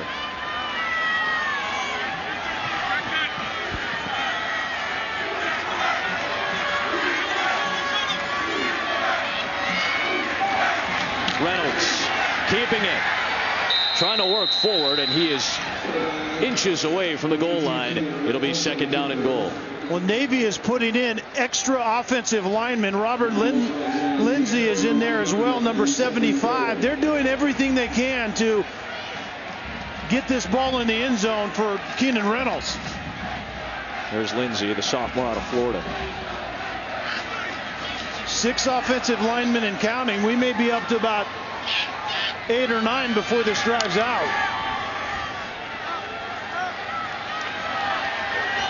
Second and goal.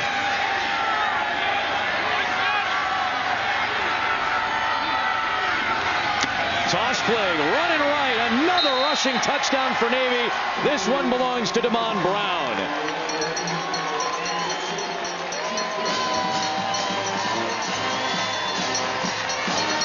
And this one looks like it's going to be salted away by the midshipmen. I think Mom is happy they got in the end zone, but I think she would have appreciated it if 19 was the one carrying the football.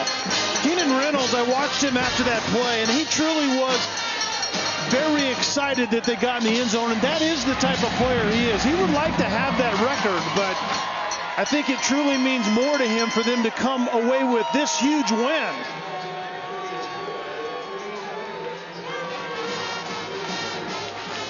Brown with his 4th career rushing touchdown, and Reynolds, the winningest quarterback in Navy history.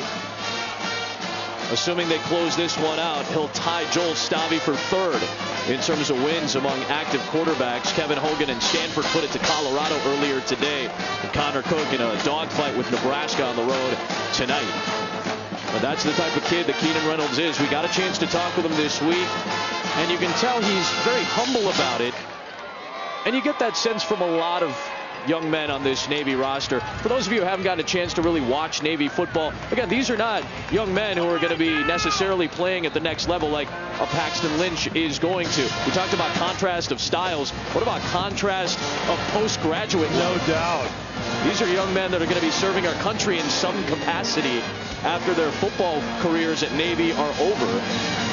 That's what happens when you play at Army or Air Force or Navy. That's the main focus. 25-point Navy lead, and celebrating its 11th year sponsoring the Good Hands Field Goal Nets. Allstate makes contributions to participating universities' general scholarship funds for every field goal and extra point kick. To date, Allstate has contributed millions in scholarship funds.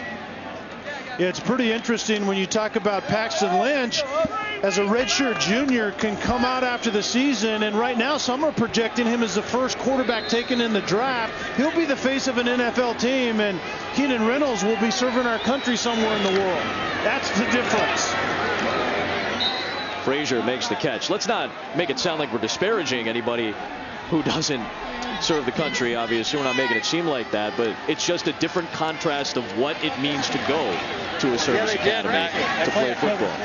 Henderson has the first down. 3 minutes to play here. Well, that mentality that, I mean, it permeates what Navy does, right? It's what they do offensively because of the type of athlete that they're going to get at the Naval Academy. Right. So they run this triple option scheme. They play the defense they play because of the type of athlete they're going to get.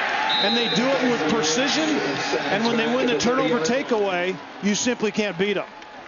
Mason and Anthony, the 2 edge rushers for Navy, closing in on Lynch with 2:40 to play. This conference has not been decided tonight, but this was one heck of a swing game. That's going to go in Navy's favor. Don't forget, Memphis, Houston, Memphis, Temple, Navy, Houston. Those games are still to come in this conference the rest of the way. And more than likely, you got to think that one of those 4 teams is going to end up in a New Year's 6 bowl game. And they'll have another chance at a quality win against likely one of those other teams because they have an American Conference title game to play this year for the first time. Lynch under pressure. On the outside, Proctor diving ahead.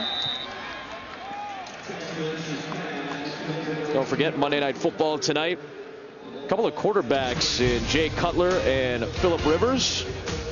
Both looking to sling it. Phillip Rivers has had a massive season passing, but the Chargers have lost a bunch of one-score games. So have the Bears. A couple of 2-win teams desperate for a win. Monday Night Football on ESPN. 4th down, caught by Proctor and short of the line to gain. And Navy will take over. And Proctor limping off the field, jumping off the field right now. Hopefully he's all right. This is what we were talking about. Next Saturday, Memphis and Houston in a massive matchup. Memphis has to play Temple, and don't forget both of those games for Memphis are on the road. And then Navy against Houston on November the 27th, a week before the American Conference Championship game. Those are probably going to be the three biggest games in this conference the rest of the way. Yeah, and Houston is at home with both of those games. Memphis That's next right. week and then Navy down the road. So Houston now is in a very good position, but I'm telling you right now that Navy's going to be a tough out the rest of this season. The winningest quarterback in Navy history said, "We can do it if I don't score a rushing touchdown." He would have liked to have the record tonight, but they had to do it against Air Force without him scoring a rushing touchdown. And they're going to do it tonight as he spread the wealth. 377 rushing yards for Navy against Justin Fuente's defense.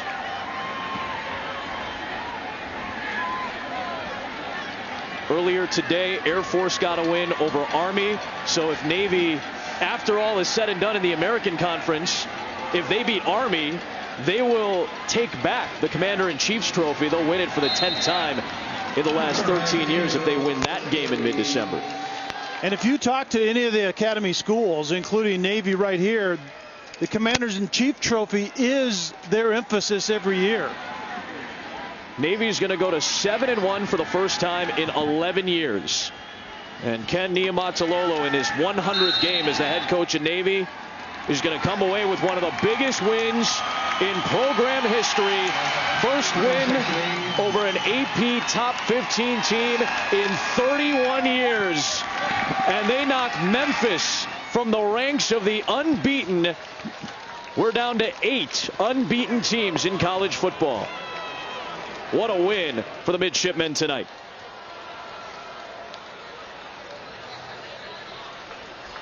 When you play Navy, at the end of the day, it's about whose style of play wins out. And this was all about the way Navy wins football games here this evening. The old styles make ball games cliche. Who's going to will or impose their will on the other team tonight? To the tune of 375 on the ground. It was Navy tonight with a 25-point monumental program victory.